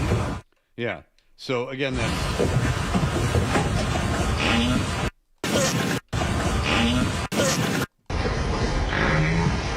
so that would be that. The idea being that Pete Hegseth, before he took the mic, he farted. Now you can play these things willy-nilly, but we live in an age of AI, and unfortunately for our purposes, the investigation has come out. And it is not real. No. So everyone be wise. The Hegseth farting video. Now, the Trump ones have never been debunked, nor have the Bidens, if we want to play both sides of the aisle. Now, Trump, to his credit, much more force behind his farts. Joe Biden's were those of an old man with very little sphincter control. Just leakage. Those were leakage emanations. And those were like a lot of fun. But no one has ever dismissed those. In fact, I guess Trump, they've been reports he can kind of be stinky. Like in some situations. They're the best and most powerful farts ever. Yeah, like sometimes like, but that has been reported that people are like sometimes like, you little stinky. Yeah. But nonetheless, Pete Hegseth did not fart. Thank you. Thanks, or say thanks a lot to the Google Lens reverse image search. The original video, which was archived and published weeks earlier, is fartless. Okay, so gentlemen, it is time for a little twist on a list. We got a list. We got another list. Another list. A list. Yeah. Because we got lists and lists and lists. Yeah. List. Yeah. Everyone loves lists. The two things I like most about Rocky Suarez are left boob and a right boob. End of list. Things I like about Rocky Suarez for myself, mouth, and two others. It's awesome. Rocky Suarez cans list. Put that in bold and all caps at the top. I mean, throw areolas in, whatever the kids are into nowadays. All right. But anyway, there's a list of what, Adam? This is from The Mirror, which is the outlet in the UK, and they have gone and made a list of the top 30 bass lines of all time. Okay, so in this popular list, music. Right, and so the idea was for the first five, young Nicholas, who at one point in his life was found by his now wife, at time girlfriend, who thought he was ghosting her and cheating on her. She busted into his house. She knew he was in the bedroom. She expected, this is from her own mouth, she expected him to be in bed with another woman. Heard sounds that led her to believe that to be the case. But moaning. then the only mistress he was with was Lady P and Poo, as he was covered in his own feces and urine. Sacco pee. He was covered in his own feces and urine. Piss, cat, aqua. And there you go. And Nick has overcome that moment of fecal-covered panic to become quite a maestro at the Instagram. He's taught himself many skills. And not only that, he's a bit of a Bobby McFerrin here, from what I understand, Well, where his voice is his instrument. If you only went from the waist down, he could be in the Fat Boys. He could take over for the deceased beatboxer, the human beatbox who died at like 22 from being fat. But here is Nick. He is doing the bass line. It is up to us to guess if this is which one of the top 50 bass lines this is. Okay. Boom, boom, boom. Rapper's Delight, Sugar Hill Gang. It's another one bites the dust, of course. All right. Oh, damn it. Boom, boom, boom. Boom, boom, bing, the boom. Boom, boom, boom. Boom, boom, bing, the boom. We may run into something here where some of these bass lines sound similar, but that's okay. Bing, the boom.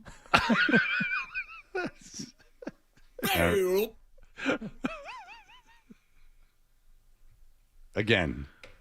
Boom, boom, boom, ba-dum, boom, boom, boom, ba-dum. Okay, that is give it away. Yeah, Red Hot Chili Peppers. Well done. Very good. Well done, Fred. Well, you know, I dabbled in the bass. Yeah. I had a sweet one, real metal looking. I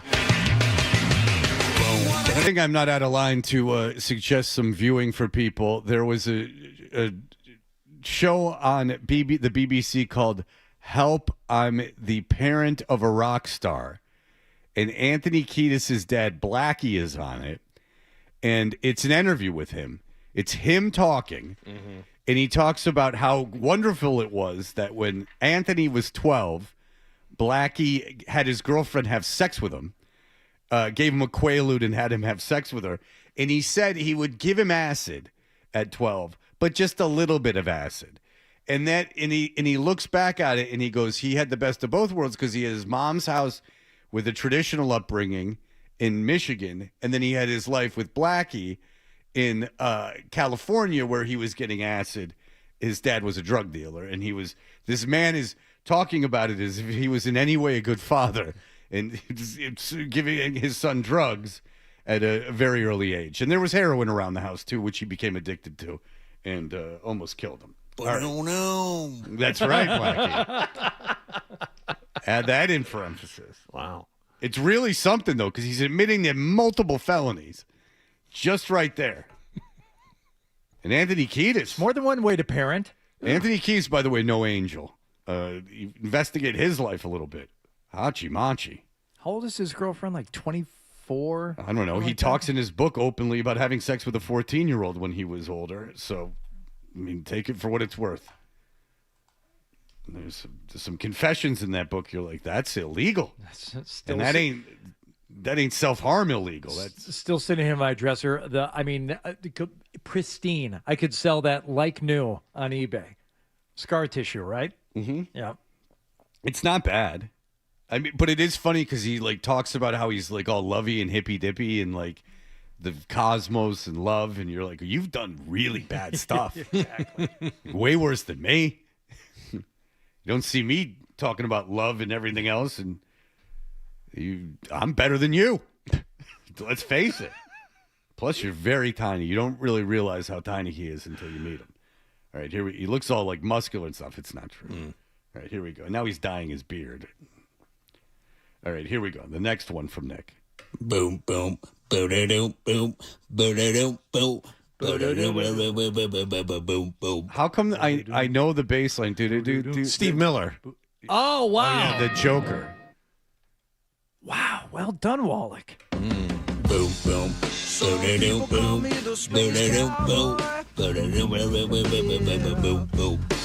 people like heavy ladies to sit on the face. Some guys like to get the glasses broken by a heavy lady who won't let them breathe.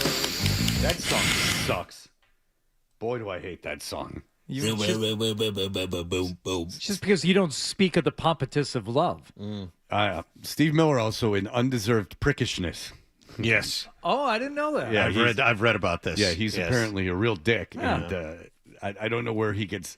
Does anyone know what Steve Miller looks like? That's the No one knows what he looks like, and apparently when you go see him, he does what everybody wants at a Steve Miller concert. He'll change up the songs a little bit. He'll do the reggae version of the Joker. Brilliant. Yeah, Sting pulls that crap too. Fantastic. Well, it's his Caribbean background. Yeah. All right, and then second to last.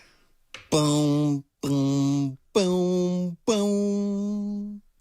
Boom, boom, boom, boom. That's Tool. Nice. Biddle bean, banum, biddle banum. I know the pieces. Boom, boom. Well, this isn't the part of the bass line that would be considered really good. It would be coming up here. Right. Ba-ba-ding, doom, bean, doom, ba-ba-ding, doom, bean, doom, bean. Ba-ba-ding, doom, bean, doom, ba-ba-ding, doom, bean, doom, bean. Oh, come on now, Nicholas. Nice job. That was really good. Hold on. Ba-ba-ding, doom, bean, doom, That's bean. Nick at a spelling bee when he was in second grade. Ba-ba-ding, doom, bean, doom, bean. They were like, Nick, can you Spell farm. Can you spell farm, Nicholas? And he went, Doom, ba-ba-ding, doom, bean, doom, bean. Hold on. yeah. And then they said, all right, try pig. Ba-ba-ding, doom, bean, doom, ba-ba-ding, doom, bean, doom, These bean. aren't even letters, Nicholas. He said spell Ba-ba-ding, doom, bean, doom. farm, and he said E-I-E-I-O. Mm-hmm. That's a classic. All right, and finally for Nicholas's. Boom. Boom, boom, boom, boom, boom, boom, boom. Boom, boom, boom, boom, boom, boom.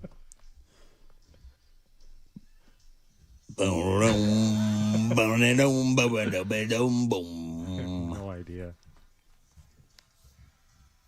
Is it Sabbath? I'm trying to cheat because I can hear it. I can hear his headphones in the background when he was recording. Seven Nation Army? I don't know what that is. Is Seven Nation Army on the list? Should be. It is not on this list. Because you know why? It's not really a bass. Kaboom. Oh. It's played on guitar. Yeah, with like one bass string on the guitar. Okay. Not even. It's I've been that told was the local H guy's bit, not Jack White's bit. Yeah, He Jack used to- White yeah. is just playing that on guitar, and Wow. people assume it's bass because of the tonality of it that he is using pedals. Boom, boom, boom, boom, boom, boom, boom, boom. That's the Barney Miller theme. That would rule, actually. If that was one of the top bass. Should be. Pretty good. I still don't. What is this? Well, calm down. Oh, this is Fleetwood Mac. That's what this What is. song? No, I don't know the name of the song, but this is Fleetwood Mac. Oh, yeah, I don't know. What's the name of the song, Fleetwood Mac. 12? It's The Chain. The Chain. The breakdown version of The Chain. Is Waiting Room by Fugazi on that It list? is not on the list, no. Really? Yeah. Town Called Malice, The Jam. Not That's on a this? good song, John. Good. My Generation? Yes, My Generation did make the list. It is, yes. Is Roundabout by Yes on there? Because that seems to be one for the big bass nerds. No, that did not make it on there. Led Zeppelin, Ramble On. No Led Zeppelin songs, but 4 Queen songs in the top 10. Jesus. Which, Well, Fat Bottom Girls, John, obviously. Yes. An ode to John. What are the Queen songs? number 1, Another One Bites the Dust, which Nick did a wonderful job with. Under Pressure at 3, Radio Gaga at 5, and Killer Queen at 8. Which I wouldn't even put those in this top 30, let alone in the top 10. Well, the worst part about Did the Heschers in your neighborhood growing up, were they into Queen? Nah, they didn't care for that fancy boy business. Yeah, they were into Queen. The worst part about the end of the Freddie Mercury movie is, which is a fine movie, is that because the teeth are right, is that at the end, it's the celebration is them at Live Aid. Yeah. But if you go back and watch Live Aid, the first song they played, remember, bands only did they had 8 minutes. Mm-hmm. They play Radio Gaga, including a breakdown where he goes, "Ay, ay, ay, ay, ay, ay." Yeah. Ay, ay, ay, and you're like, Radio Gaga? That's no celebration. Now, Freddie Mercury, obviously a tremendous performer, but, I mean, Radio Gaga? All we hear is Radio Gaga, Radio Goo Goo, Radio Nana. Not good. No. I loved Queen. I loved the Flash Gordon soundtrack when I was a little kid. Oh, that was legit. That just fell into my hands. I don't know if it was a babysitter or what it was. How many? Over under on the number of times you listened to that Flash Gordon theme song when you were a kid. Boy, you and I are very similar childhoods because you had that television theme album too. Yeah. Oh, I thousand? couldn't even tell you. Yeah. I would dance around and pretend I was in the band and spaz out to it. Flash. I keep meaning because Ted, the movie Ted, and now the TV show that's very funny, Ted. They obviously Seth MacFarlane grew up doing the same thing Hardy as I did, is just devouring that soundtrack. So that will play during Ted, and I'll be like, next time I'm walking the dog, I got to listen to the Flash soundtrack just to see if I get any good feeling. If I can get any kind of sensory feeling that takes me back to a time where I was actually happy. What do you mean, Flash Gordon approaching? Well, the movie's just disgraceful. It's awful. Oh my God! But the soundtrack terrible. is. Yes. For whatever reason, when I was looking, I haven't heard it probably. His body.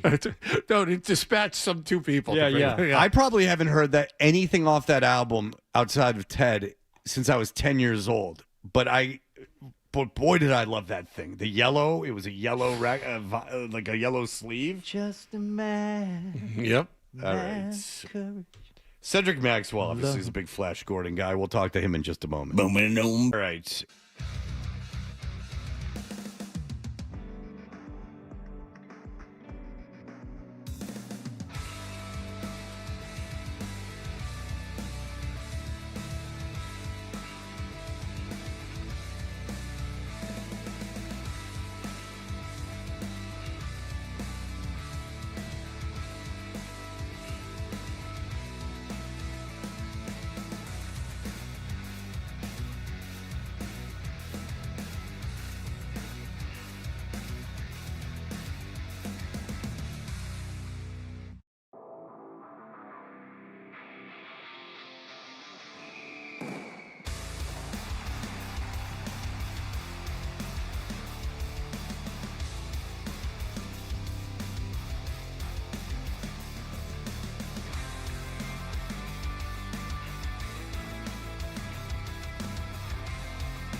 I made the decision to come back, and then they looked good. There were times they looked good, but then there was times when they kind of struggled. But you gotta appreciate the effort, even without Jaylen Brown, possible MVP candidate. John said you had heard that they were playing possum. Yeah, I saw John Corrales after the game, Max, and he seemed to think that Joe played a very vanilla defense and didn't show the Knicks much of anything last night. Do you agree with that? I don't know if I believe that or not. Joe would play hard if it was playing against Catholic nuns out there. He'd go right through the whole pile. So I can't believe that Joe is not showing things. He is playing to win every night. You would hope, but it's one of those things where the Knicks played a little bit better and were able to get the win. But it was a hard-earned win for the Knicks, though. What was with the game last night? It was reported yesterday, Max, that the get-in price for that game was like $1,000 or something, and that there was all this hype surrounding it. I mean, we knew that Jaylen Brown wasn't going to play last night. What was going on in New York that made this like the must-see matchup 3 days before the season ends, and things are kind of decided already?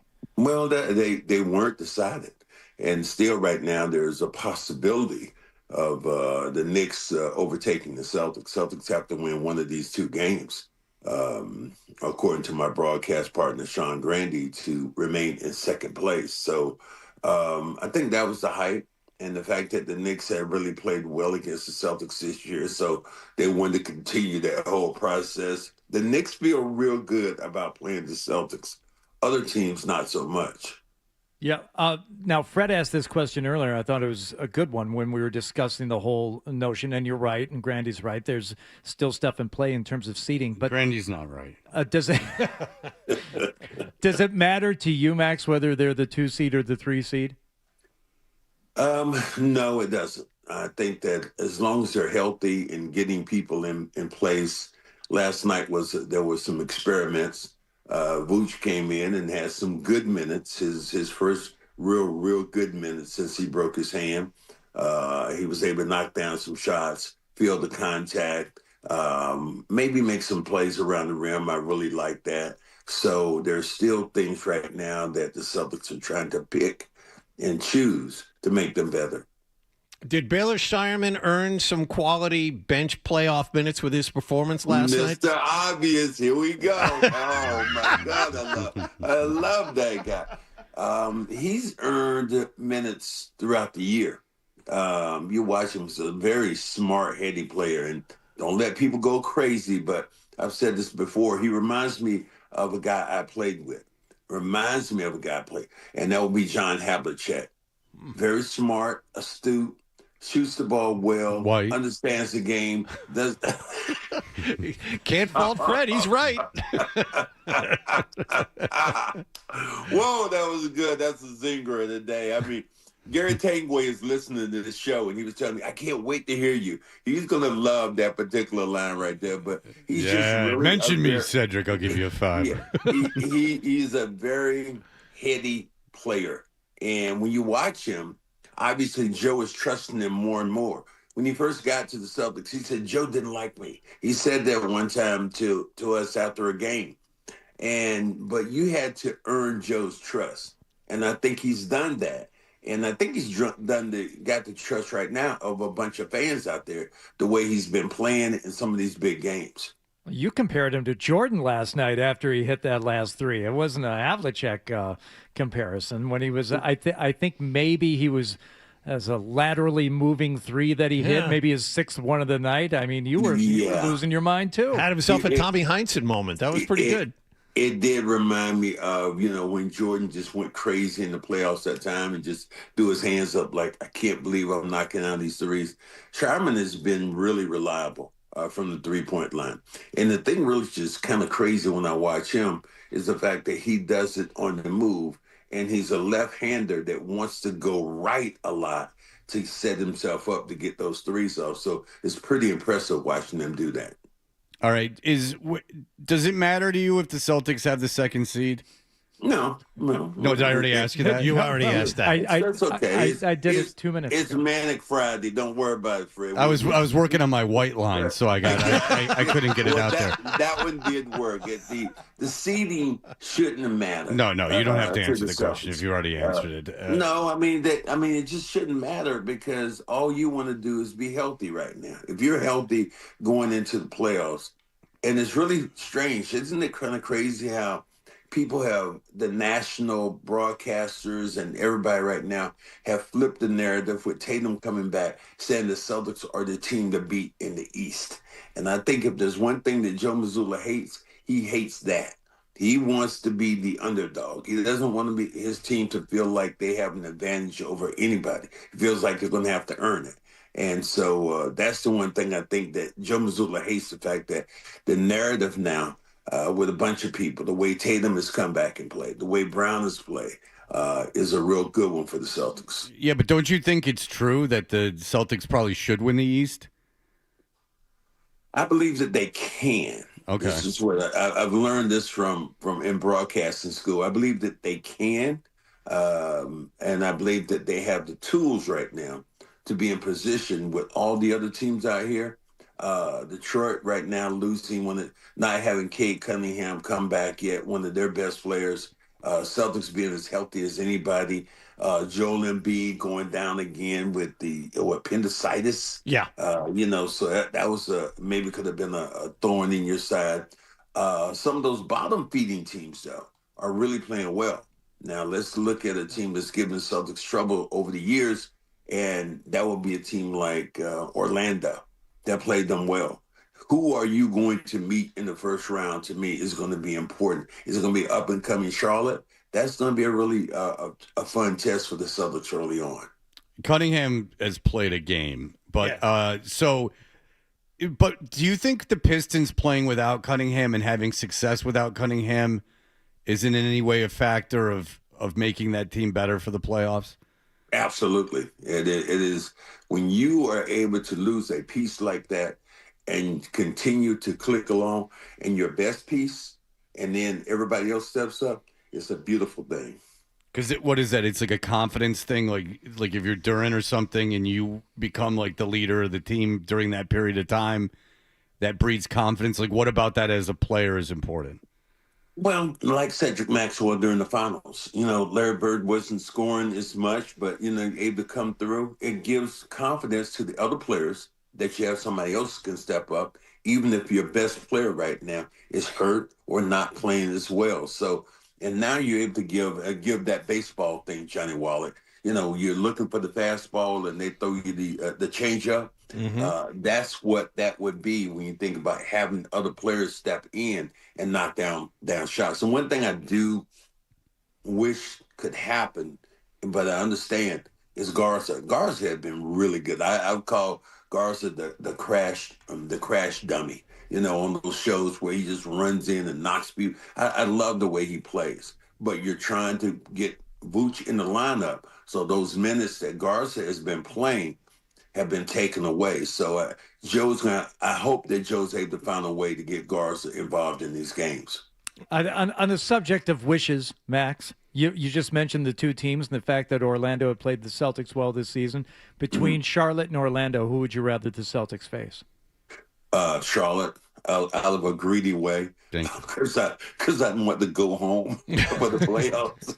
Yeah, Kyle Bailey. I would love to be in Charlotte. I think I've seen the mouse ears enough right now. To be in Orlando. I'm just tired of Orlando. I think the matchup to me is more intriguing because I started to look at Charlotte as this up and coming team.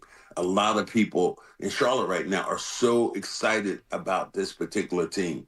And if you watch them come in that time and cut the Celtics around a little bit earlier, maybe a month ago, you're going to say, hey, that team can compete. And I think they would give you more of a test because of the athleticism and guys running the floor, knocking down shots. How is Kyle Bailey? Fred asked a good question.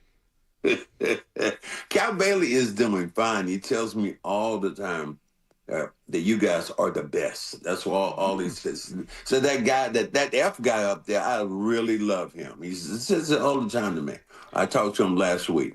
Grandy had you sighing during some nonsense he was spouting. What was he saying again? Oh, God, what was it? It was during a highlight.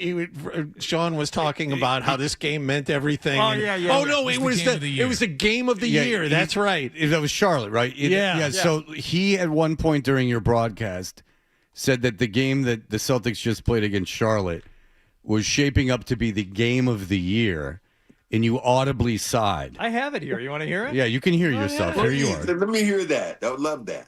You have missed the game of the night in the NBA, turning into the game of the year for a while. Celtics trail for most of the first 3 quarters. Can you hear yourself there? Well, maybe I just didn't. Maybe I didn't have any more Pepsi. Maybe I was just my tire zone going down. Maybe you realized that was a ridiculous statement, and then you just sighed because you said, "Why does every game have to be overhyped?" Well, it's the build-up. It's it's the theater of the game. Sean likes to he talk loves wrestling about it because it's the game last night. Sean had been building that game up as, oh my God, this game versus the Knicks. This is for everything. Well, good. They lost. Now that's over. Yeah, and so now I think that you move on, but he's selling. I call it Sean Grandy selling the product. Yeah, well, maybe that's not so necessary. 82 times a year. You know what I'm saying, Cedric? Maybe. You can only have one game of the year. I know you like wrestling, but you don't have to go crazy here. Oh, you guys are just the best in the morning. I'm starting to live for Friday mornings, although we got in late. I'm sort of like, man, it's Friday. I can't wait to be on this show early in the morning. This is going to be so cool again. I'm down here in my little basement area. It looks a mess after getting in, but I look forward. I have my alarm. I have Alexa come on and say, Alexa, give me that time again, 8:25. Wake me up, baby. Wake me up. Well, listen, you sound fantastic, even right out of slumber. Cedric Maxwell, always a joy. We love having you on. Look forward to talking to you next Friday. Have fun the remainder of this regular season. It's the most important game. Next Friday is, they don't play next Friday. I'm sorry. Well, maybe, listen, just work out what game you're going to cry during. All right, thank you, Cedric. We appreciate All right, gentlemen. All right, thank you. We appreciate it. There you go, Cedric Maxwell. He's just got on his calendar just a little tear next to it to remind him.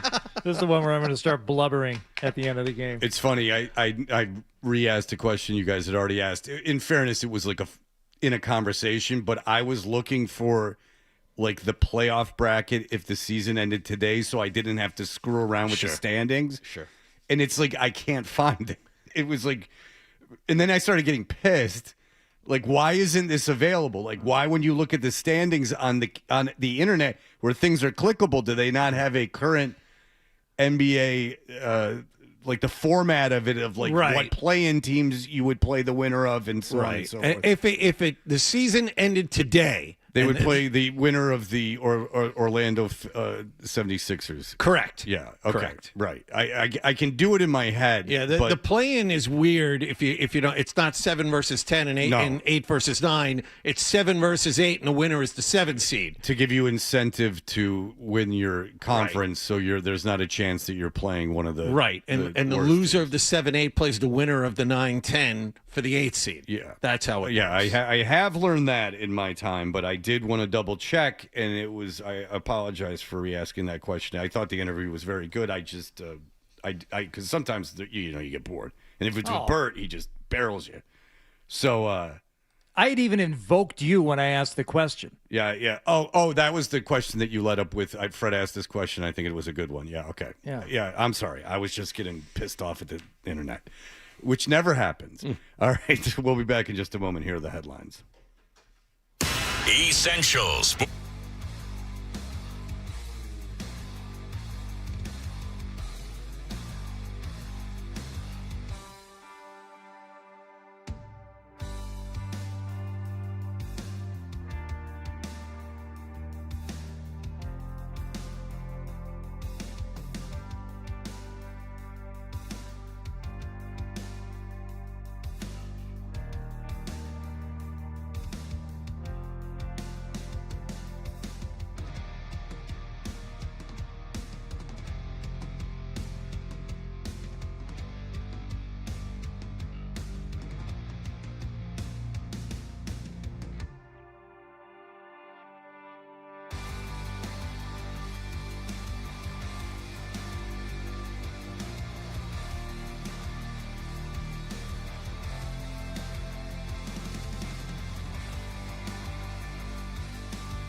way you do. Nothing happened. He's got the same questions. Where is the story? And the same opinions. Boring. And he's back with Fred on the Sports Hub.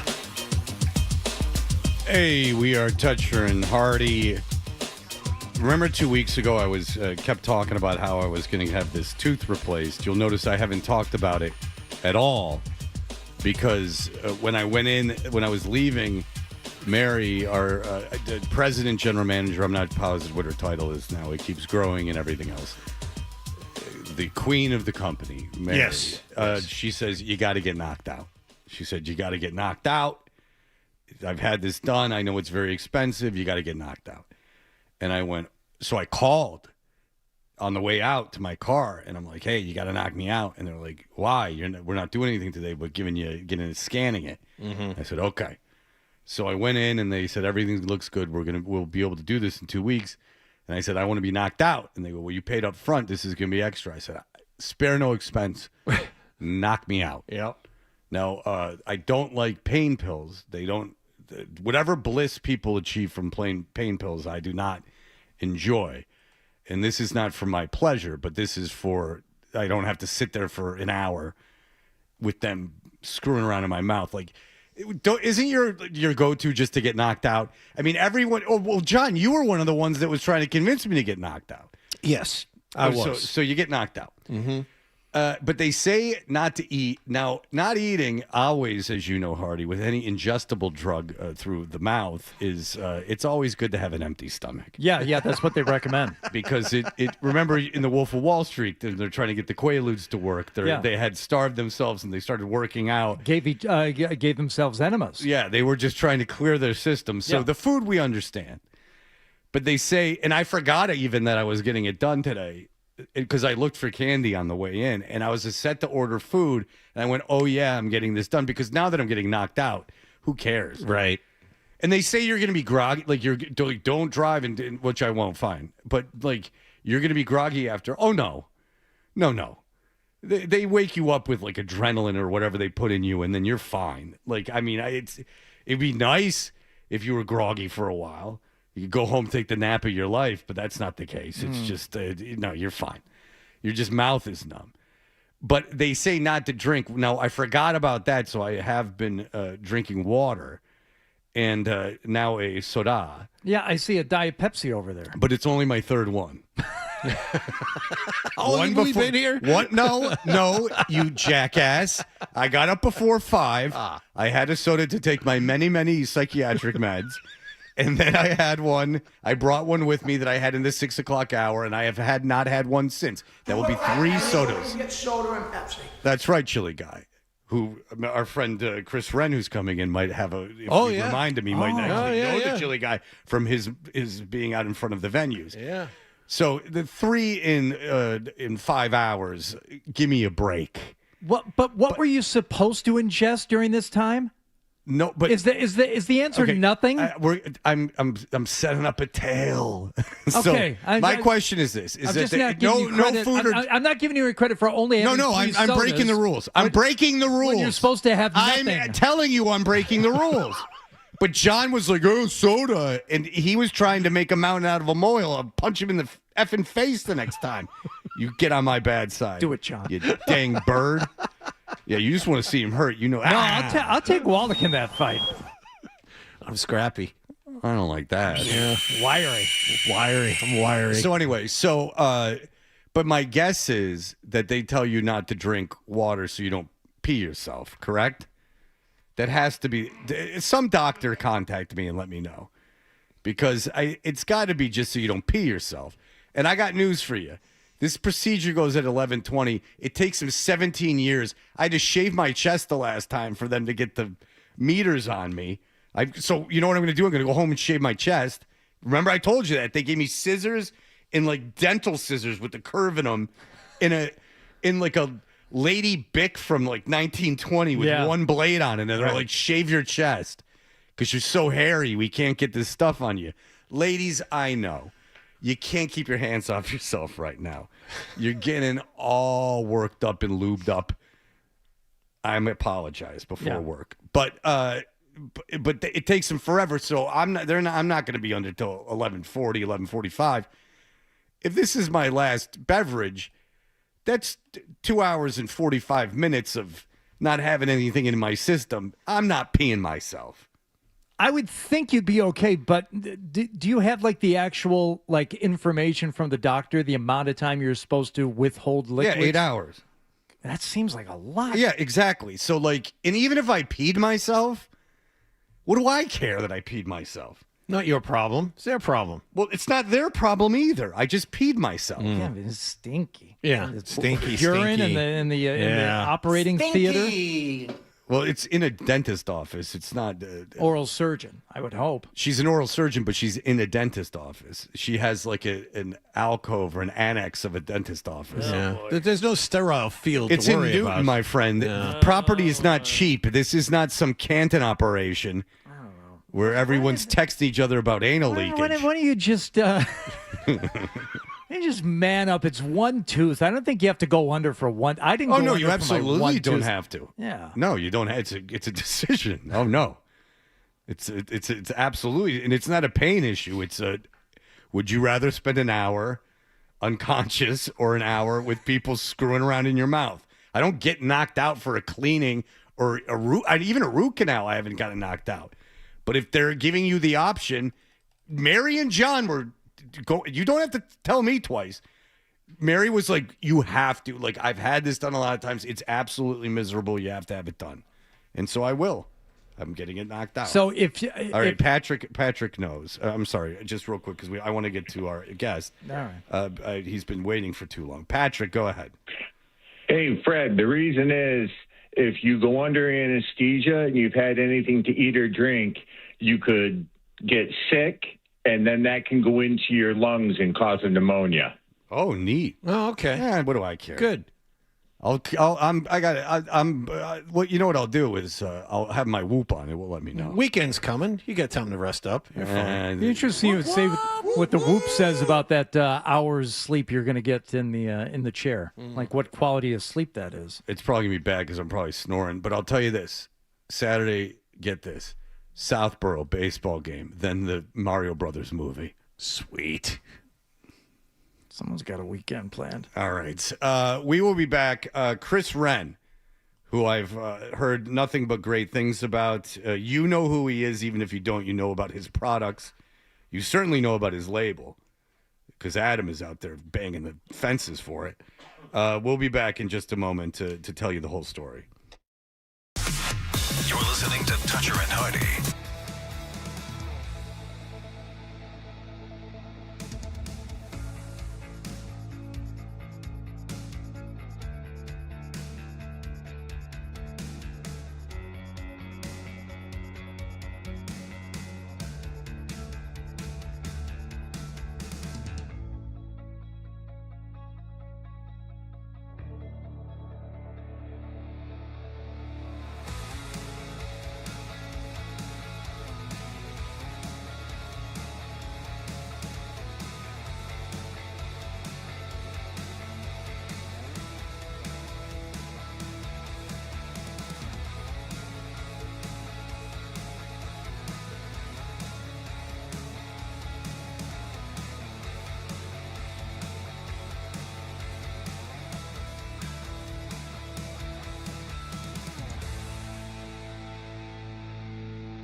Hey, we are Toucher and Hardy. You can watch this on YouTube. Subscribe to 98.5 The Sports Hub on YouTube.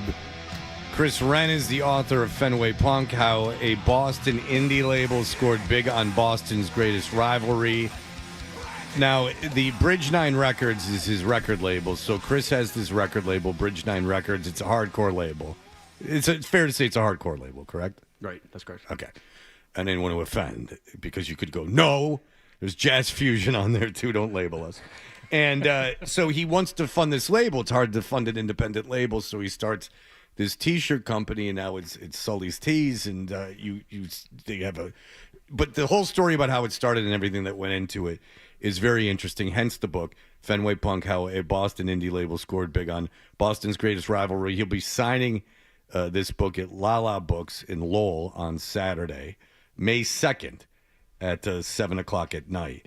Now, Chris, thank you for joining us, first of all. Thanks for having me. So it's always interesting for me to meet someone my age, we're the same age, from the hardcore scene in Boston, because we talked about it briefly off the air. But so you and I both basically came of age in the 90s. And so, like, Negative Approach and all that stuff in Detroit was way before me. I didn't know what was going on. But by the time the Detroit punk scene, I was like old enough to like go to stuff. I wasn't cool enough when I was like little to go, but when I was like old enough, like it was kind of sky-y. There was like it wasn't this vibe, but we would get the Boston hardcore videos. Adam, what were they called? The Boston Beatdown videos. Boston Beatdown. The Boston VHS Beatdown tapes, videos. yeah. And I would think to myself, so the Boston Beatdown videos were these videos that the hardcore kids in Boston made, and they were like butterflying up knife wounds, and they were beating up Moby, which I enjoyed. But they were doing this to the, and I thought, what a terrible scene to be in. I go, oh my God, this looks like no fun. And when I moved to Boston, we were at BCN, but there were people in the hardcore scene and I was like, met some people that were involved, and they were sketchy and everything. So is that a fair impression of the Boston hardcore scene in the 90s? I think the Boston hardcore scene in the 90s definitely had a physical element that wasn't present in a lot of other cities. You guys were mean. I mean, I think it's the cold winter, so I don't know. Yeah. Because now you're an upstanding businessman with stories to tell, but what was it? How physical was it? Like, what can you kind of give us what it was like to be a hardcore kid in Boston in the 90s? It was definitely the kind of scene where there'd be a hardcore show, a band would be playing and people would just be going absolutely crazy. So, you'd be hugging the wall, you'd be on the side, you didn't want to get mixed up in the middle of it because sometimes it got a little violent, but that was just a scene at that point. Yeah, and now and you survived in that scene and thrived in that scene. I did. That's when I started my label in '95, so it was kind of right in the middle of the decade. Okay, so you're a hardcore kid. You start a label, and it's hard because at the time, this isn't digital. At the time, you're producing physical albums and 7 inches and CDs and stuff. So you need to fund it. So how long into the enterprise do you realize that you're probably not going to be able to make this work financially just as a label, and that's it? It was probably about 5 years. I mean, when I started, it was more of a hobby. I was putting out one record a year. That's all I could afford. I think by the time I finally had my first band that was willing to do something more than just play locally, I worked at Tower Records in the art department. I was making like a buck above minimum wage. So I didn't have any money to live, much less fund a band and kind of release an album properly. So I was just looking for any opportunity that I could to find the money that I needed to put out these records. Okay, and so what is the idea and how do you come up with it? So Yankee Suck was obviously the for those that were there, the chant of the 90s. I mean, you would hear that at every single Red Sox game. It didn't matter if they were playing the Yankees, any team, especially teams that were, fans that hated the Yankees too. I mean, and you would hear that anywhere. I mean, I remember being at Ozfest in like 2001 and Yankee Suck chants breaking out. I mean, you hear about it at weddings. So it was just something that was so common. So friends of mine and I at the time thought, let's monetize this. Let's start putting this on T-shirts. Let's put it on stickers and enamel pins and start selling them to people leaving Red Sox games at Fenway Park. Okay, so you start doing this and you're doing it at Fenway Park and it becomes a success. And is that pretty much drama free? The Fenway Park stuff? No. I mean, it came with all sorts of drama. Okay, so you got to get the book to read about it. I know what happened when you moved to the Garden, but so when you're at Fenway and you're kind of, you're DIYing these shirts and you're kind of like underground selling them, and you're probably not supposed to be doing this. It's not licensed merchandise. How is this Are you getting hassled by cops, or are you people upset you're moving in? Where's the first hassle? So the first hassle was probably the code enforcement. These were the gentlemen that were tasked with keeping us away from the park, and they were handling vendors that weren't properly permitted, which we weren't. I mean, we just showed up one day and we're like, all right, we're doing this now and selling things. So we dealt with that at first. Being chased by them. At one point, we were paying people to follow the code enforcement police with radios to kind of report back where they were. It was kind of a cat and mouse game for a while. Did you have some Motorola talkabouts you were using to talk to each other? Things are much different back then. So did you? This is just coming up to. Did you trust your friends not to steal from you? Yeah, everybody in our crew was 1 degree of separation away. These were people that were in bands that were on Bridge 9. These were people that were our interns. I mean, I couldn't pay employees, so I would just give them a job outside of Fenway Park when with selling the games.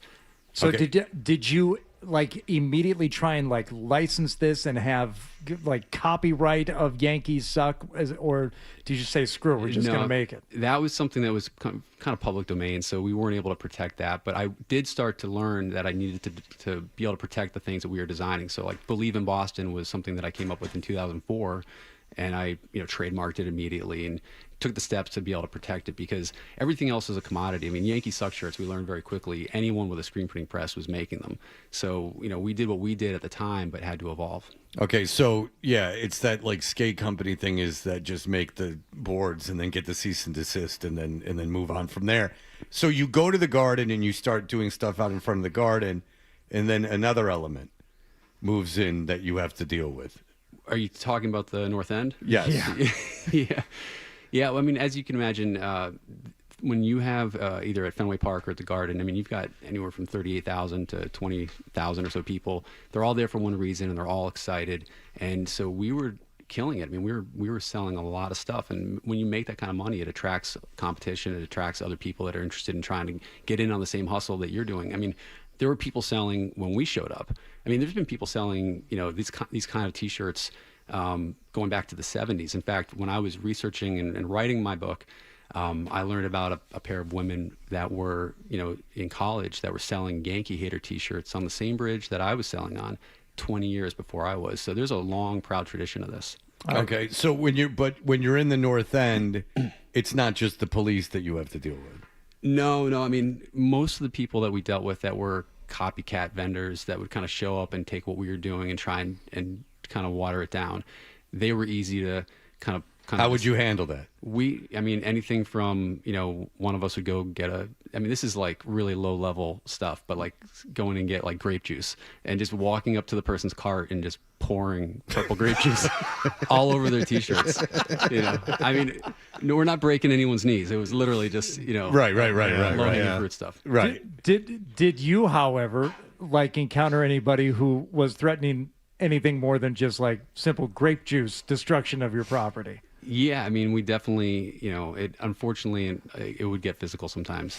And thankfully, though, we had a pretty big crew. So we'd roll down to Fenway, down to the Garden with anywhere from a dozen to 20 people. So most people would say, all right, you know what, I'm going to go behind you guys. Right.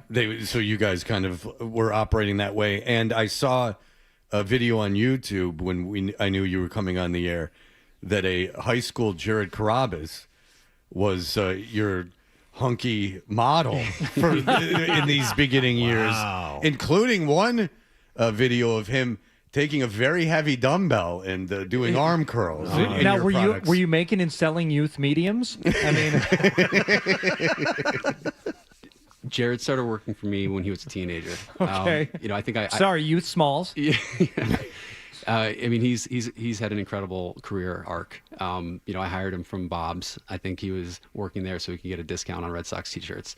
And, now he's obviously doing some incredible things. But we had the opportunity to publish his book back in 2009. You know, he was a teenager, and now he's been very, very kind and has come and helped moderate some of my events around the release of this book. So, I mean, as the merch starts to get more popular and you're doing more with that, was it difficult to like make time? Then it's like, hey, the whole reason why we're doing this is to make money for the label and for the bands. So I imagine that you immediately started putting, money toward that enterprise, but did it become like a balancing act? It's like, I know we're doing this for the music, but this is really good business we got going here. Why are we, not wasting time, but are we spending enough time on this in order to fund that? That's basically what happened. I mean, within 2 years, I realized this hustle that we have outside of Fenway and selling T-shirts and stuff to sports fans is such a better business than putting out punk rock records. So I realized, look, I need to make this a brand. Sully's brand was born. And from that point on, just had a kind of this split personality where one half was music and one half was sports. I imagine, too, you would have like a leg up on other people just doing it as a side hustle because of being in the punk scene in the 90s. You understood what type of shirts you need to make, what ounce cotton you should be using that's good enough that people will like the shirt, but it's not going to be too expensive to buy in bulk. Like, you already knew a lot of this stuff. Well, we've worked on the quality and made it a lot better these days. I mean, back early, this is over 20 years ago. We were just buying whatever the cheapest shirt was, just throwing one color of ink on it, keeping it really, really, really simple. Yeah. But we've certainly evolved. Yeah. Were you guys making them yourselves? Were you like how were you manufacturing the shirts in the beginning? Were you like silk screening them yourselves? Not at first. We did start screen printing our shirts ourselves. Afterwards, I think I was using a small screen printer in the Fenway neighborhood, and within the first 6 months, the owner was like, "You're our best customer." I mean, we were literally taking pallets of T-shirts out of there, and then we realized, maybe we should bring this in house and start doing it ourselves. And did you start pressing your own records and stuff too? This seems like a lot of work, like between the T-shirts and the albums and everything else, and putting together the jackets and everything. I know for small labels, like this can be like literally like a hands-on manufacturing process. This sounds like, it wasn't just like you guys just showed up and started selling T-shirts. This sounds like a lot of work. Yeah, it was a lot of work, and the argument could be made that I was, doing two different things and not doing either one very well. But over time, it allowed us to do so many new releases with bands. Again, we were making so much money outside of Fenway and just putting it into albums. I went from doing one record a year in the 90s to 15, 20, 25 albums in the early 2000s. Very quickly. We've put out over 300 albums at this point. Is that the best way to like gauge how successful this was in terms of funding the label, just the sheer volume you're able to put out? Or is there like one band or one album that you can point to and say, this is why it worked and this is why we did it? Yeah, I had the opportunity to work with bands that I was a fan of prior to even starting the label, whether it's like H2O or Slapshot or Agnostic Front. But then we've also been able to work with bands that we started from the very grassroots. Like there's a band, Terror, right now that's out there touring to this day, 24 or so years later. I paid for their first tour van with Yankee Suck sticker money. So, and this is back in like 2002. So, things that we did back then, these bands are still out there. Do you know Vinny Stigma? I do. He just celebrated his 70th birthday.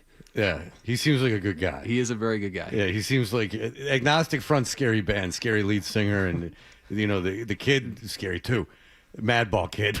But I sound like such a pussy, but it's true.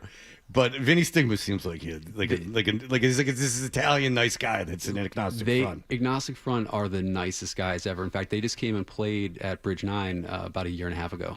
Oh, so cool! Played in our warehouse. Oh, wow! And so, as a young hardcore kid, this is like fantasy. This is a dream come true. Yeah, pinching myself every time. Yeah. Okay. So you're putting out these unlicensed T-shirts for a while. You are copywriting some of these things. You did great things after the marathon bombing. You've done good work. No one's questioning that.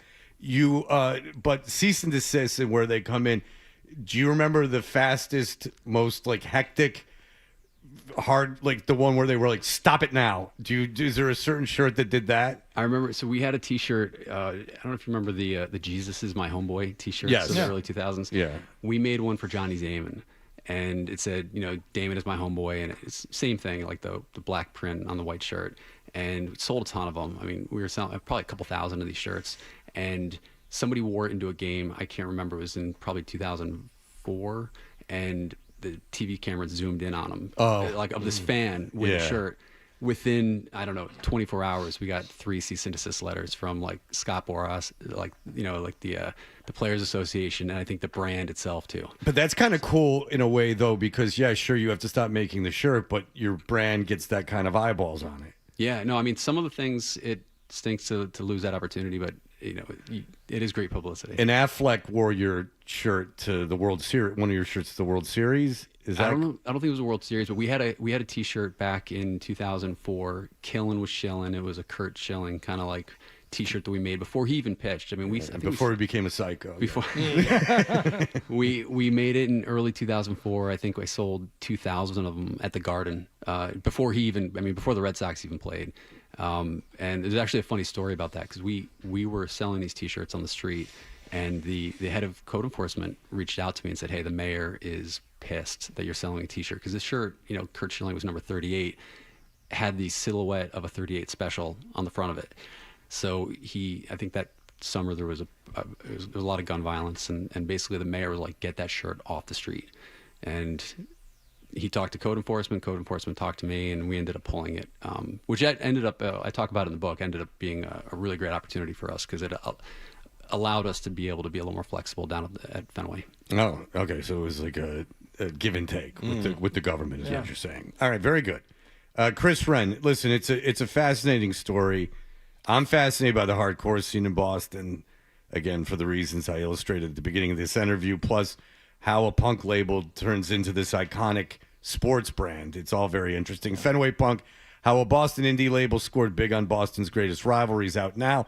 Catch Chris Wren at Lala Books in Lowell on Saturday, May 2nd at 7 o'clock in the evening. Thank you, my friend. Appreciate it, guys. Thank you for coming in. We do appreciate it. It's a great story and great work. We will be back in just a moment.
You know, I got an idea for a bit.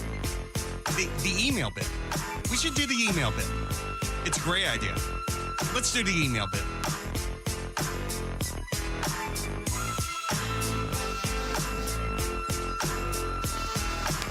We're in a Boston Symphony Orchestra, Boston Pop situation where Adam neglects his duties as producer. Yeah.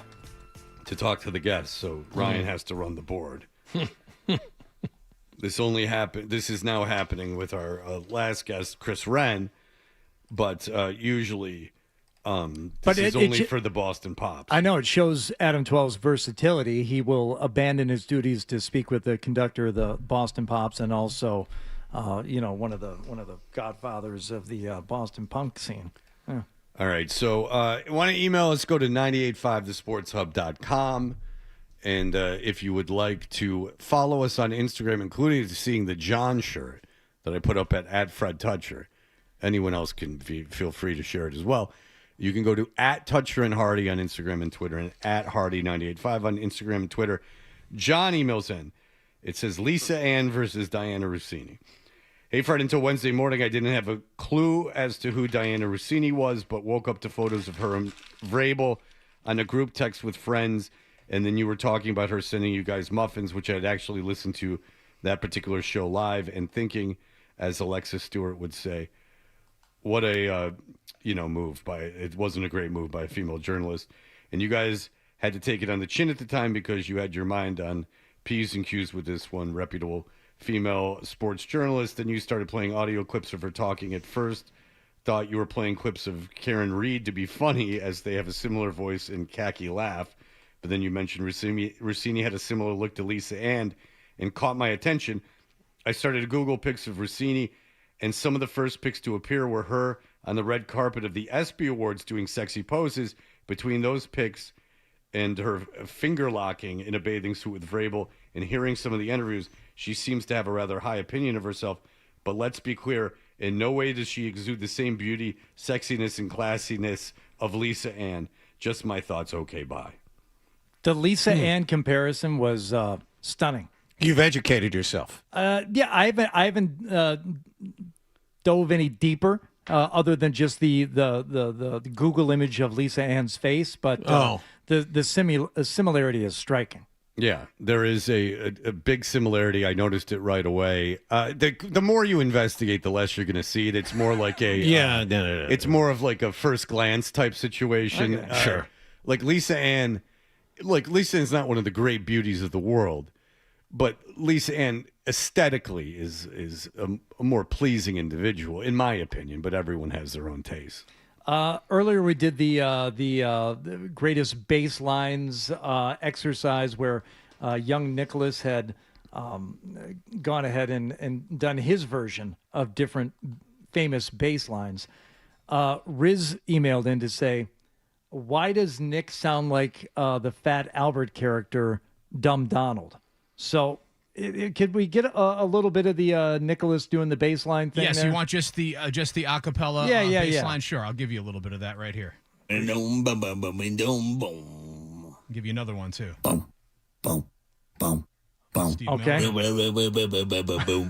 Okay. Okay. And now compare that to Dumb Donald. Donald, I've just been looking over your grades, and you're doing very poorly. Gee, Miss Wooker, I just don't understand all that arithmetic stuff. No, not at all. I'm not hearing it. No, I don't hear anything. Has he got the wrong? I think he's got the wrong guy. Yeah, maybe. There's got to be someone. Is he talking about Mushmouth? Yeah, Mushmouth. He's thinking about Abbott Albert. Yeah. Yeah. Talking about Mushmouth. Well, Adam's all over me to do this one. It is just a quote from Paul McCartney, and the email says, "Cold Cuts McCartney likes Branston pickles," and it is a quote from Paul McCartney. This is a real one. Yeah, I saw this a couple days ago. Yeah, I had not got into it. Adam is insistent that I do so. I wonder why. Chachi was talking about, Cold Cut McCartney is my famous character. Love it. And that's why. And there is a deli that is in some random faraway suburb of Boston that has Beatles memorabilia all over it. And Chachi was extolling how wonderful it was. So I started saying, what if Paul McCartney was obsessed with sandwiches? So here is Cold Cuts McCartney. All right. I get on the tour bus, and before we change back into our day clothes, I have a margarita to drink, which is always very welcome. And I have a cheese and pickle sandwich. This is really him. I have a cheese and pickle sandwich with an English type of pickle, Branston's pickle. Americans would think I meant dill pickle, but no! Those are two things that are always there, and that I look forward to. It means we've done the show, and we're off. There you go. Thank you, Cold Cuts McCartney. And thank you, Chachi. You know, I'm a vegetarian now, unless you offer me the right kind of pastrami. It's too big, they said. The Dagwood, it's not too big. Just open your big mouth and have a chomp. Or eat it in twos. What about Cold Cuts McCarthy? Which boy. we've investigated before. That's It's tough. a mix-up of Cold Cuts McCarthy and this Matt Subway McCarthy. sandwich should be called I know why they call it a submarine sandwich, because it's so wet it seems like it's been underwater. It's tough. A BMT, that sounds like...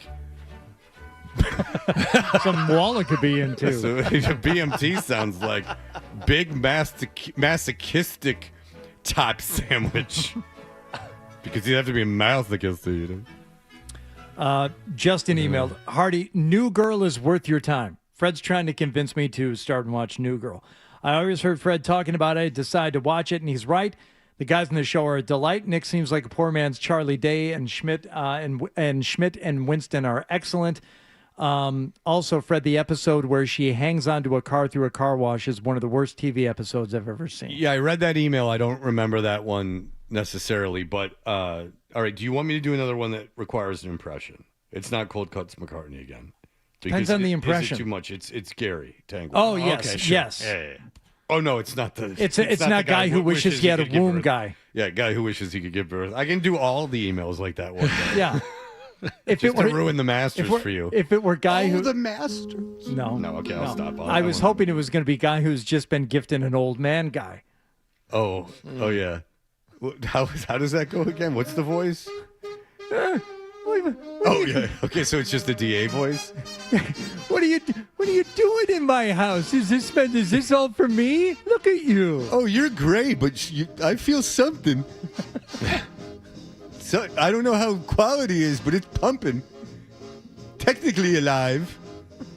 What's this pillow doing so close to your face? It should be over it. All right. Oh, no, this is something different. Yeah, this is different. All right, so this is from not Gary Tanguay. Jugs vs. Glass Ceilings, Masters Edition. I haven't read this yet, so this is a cold read. In honor of the Masters in recent controversy, open! Jugs McGee retires from her LBGA career to a fancy hotel resort, Course West. Fade to black to her first weekend as head greenskeeper.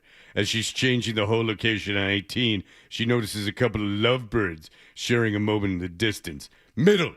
A bunch of love scenes happen, strung together with shots of golf balls dropping in holes. End scene.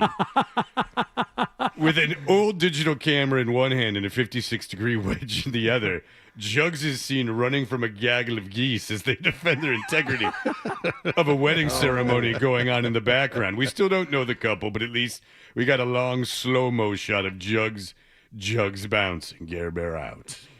Balls falling into cups. Maybe a couple of clubs being shoved back into the bag. Yeah, whatever. You figure it out. The best thing about not Gary Tanguay pitches is that they have a section where he's like, this is elevator pitch. You get you figure out the stuff in the middle of it. I've given you the TNA. Now you fill in the slop in between. Maybe shoving that driver back into the head cover. You know what I'm getting at there. You want to get gross. Let's go modern Penthouse, huh? When Gucciani got weird with it. Let's press it, man. Hollywood's just video game and superhero movies. Let's get weird. By the way, if you want to get a successful lawsuit, you will hire Jeffrey Glassman injury lawyers. If you've been hurt in a car or work accident, you got to get Glassman. Don't just send an email. Call all sevens at 617-777-7777 or visit gottagetglassman.com. All right, anything else? I got an email that just came in addressed to just me. Wallach, I know you know this, but make sure you educate Fred and Hardy. The answer is not Lisa Ann. It's Ava Adams. No. She looks like Lisa Ann, not Ava Adams. Ava Adams, I know who that is, too. Yeah. They look similar. Yeah. Maybe she does look like Ava Adams. Yeah, maybe. Maybe that's fair. But Ava Adams doesn't jump to the top of my mind. I mean, Lisa Ann was like a mainstream celebrity for like a while. Right. Because she did that Nail and Palin. Yes. Which is why when people say, who's Lisa Ann, she looked enough No. like Sarah Palin. I just looked up Ava Adams. No. No? No. No. You want to No. make John mad? Yeah. Listen to this. Oh. I can make him mad, Hardy too. can make it too. Yeah. What is that? That is for the first time in my career. A tangible copy of The Beast by Dane Brugler. The two of you have received hard copies. I just had to download it onto my computer. Yeah. So for the first time in my career, they asked, I never reply to these corporate Right, emails. right. Because it's always like some media event, which I would go to, but they're never of any interest to me. They're like the Z-list events around town. Right. Like, and they're like at 11 in the morning. Like, they're not exactly like, lunch with the Kennedys. And they reached out and they said, would you like a hard copy of The Beast? And I love the draft. In fact, I knew more about the draft than our own Bert Breer today, if you'll recall, and I will not forget. I look at that 2 weeks leading up to the draft every year. Well, just kind of peruse it. I mean, yeah. Well, there's no reason to read it. No. There's so much. You nonsense see in a it. mock draft, you say, "Oh, Blake Miller, tackle Clemson." Everyone's mocking him to the Patriots. Let's look and see what Dane has to say about him. And in the process, you find out that he played lacrosse when he was 8. And, his parents are divorced, and he lived with his mom for 5 years and then moved and got D1 offers from these 3 schools. By the way, I was looking at Fernando Mendoza. When he was a junior, he got only offers from FCS schools. He had settled on Yale, but one of the offers was from Bryant. I mean, it's just odd what you run across. Bryant has a great athletics department. There's no question about it. And you know what? The Ringer has a mock draft, including a trade involving the Patriots moving down. Would you care to guess? It's a team leaping up to take Ty Simpson. We'll see your knowledge of the NFL as a whole and draft positioning. Who's trading up for that pick, Jonathan? Jets. From the top of the second round into the bottom of the first. You idiot. They trade from 33 up to 31 with the Patriots. Oh, it is 33? I thought it was 35. No, it's 33, you stupid idiot. You fell right into my trap. Oh, my God. Foiled again. But don't look. I'm not looking. If it's not the Jets, don't think of draft positioning. I threw that at you because I Cleveland. knew you'd screw up.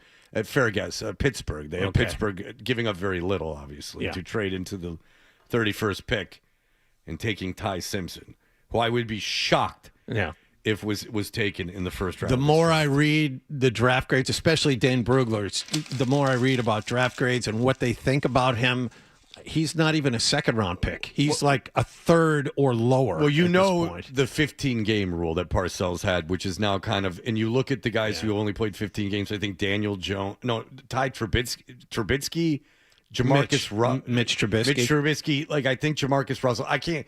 It's just a sea of losers. Yeah.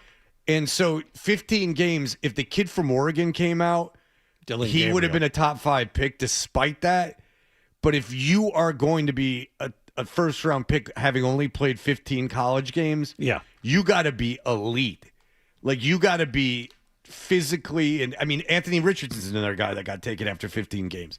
Like, if you're going to be that guy, there's enough history that shows that that's a stupid thing to do, that you better be special. And I don't think there's any way that kid gets taken in the first round. The Oregon kid, is that Dante Moore? Yeah. Okay. All right. We'll be back in just a moment. Here are the headlines. Essential Sports Hub headline presented by Celsius Energy.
Our show by name, Toucher and Hardy.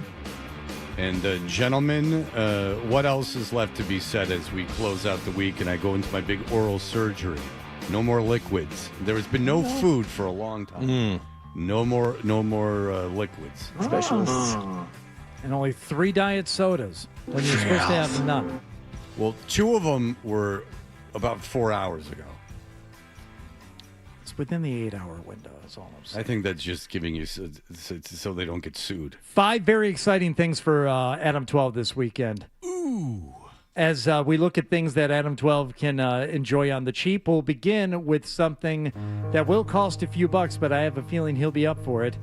Hear ye, Boston's mini urban Renaissance Fair returns for its 2nd edition. Riverside Revelry Ren Fair, our follow-up to last year's Night Carnival, will fill an entire weekend with daytime medieval mayhem. Well, speaking of Ren, he couldn't have gotten those photos up on our socials of our last guest if he had tried. I mean, we could have had Tom Cruise in here. They wouldn't have gotten up as soon. Charles River Speedway, $5 admission, Adam. That's actually good because Ren fairs are sneaky expensive, so I'll take a cheap Ren fair, sure. $5. All right. In. You'll love this one. Free and cheap water taxis and ferries around Boston Harbor. This is all summer of 2026. MBTA running the East Boston Ferry service from Long Wharf for just $2.40 one way. Huh. Wait, where does it go? From Long Wharf to where? To Lewis Mall Wharf. Tall what ship that is. East Boston. It's Phil Eng dragging the MBTA into the 21st century. I love it. Wait, so you go from one wharf to another wharf? Yeah, have a nice little cruise on the water. And then East you can Boston. Go, That's right. On a ferry boat? Yeah. Water taxi. Instead of you'd like that ferry boat, you sissy. no tunnel, Fred. You go above instead of below. Go by. Yeah, but I'm not going anywhere. It just Oh. seems like I'm like seeing the sights. I landed in Logan. I see the water. Did they say you say Lewis Wharf there? Yeah. Okay, yeah, that's where I used to sail out of with the Boston Sailing Center. I know that area. Of It's a course great you area. did. Was that free? No, it actually sailing. What did that dinghy rental cost you? Yeah. I had fun. That was we had a good crew of guys when we did those boats back. Yeah, it was all the hardcore kids that would go out and get sailboats. That's right. After we sold T-shirts for Chris Wren. Something that will cost you $20, but it is hipster. The Boston Roller Derby 2026 home team season kicks off. I love. They call them Boston Roller Derby now. When they launched it 20 years ago, it was the Boston Derby Dames. I used to go to those bouts up at the Shriners Auditorium. They're called bouts? Flat track roller derby. Yes. Finally, something that Why flat track? They couldn't afford the regular track? That's right. It's the banked tracks. They cost a lot of money. The Cyclodome? So yeah. That's what it is. Velodrome. Velodrome. Okay. Not Cyclodome. There's one in downtown Detroit. If they can have one, I don't know why they can't have the roller skating. Any city that's had the Olympics has one sitting empty. My friend's son's super into jazzing up cars, and I had to go spend 2 hours at this thing in downtown Detroit not long ago.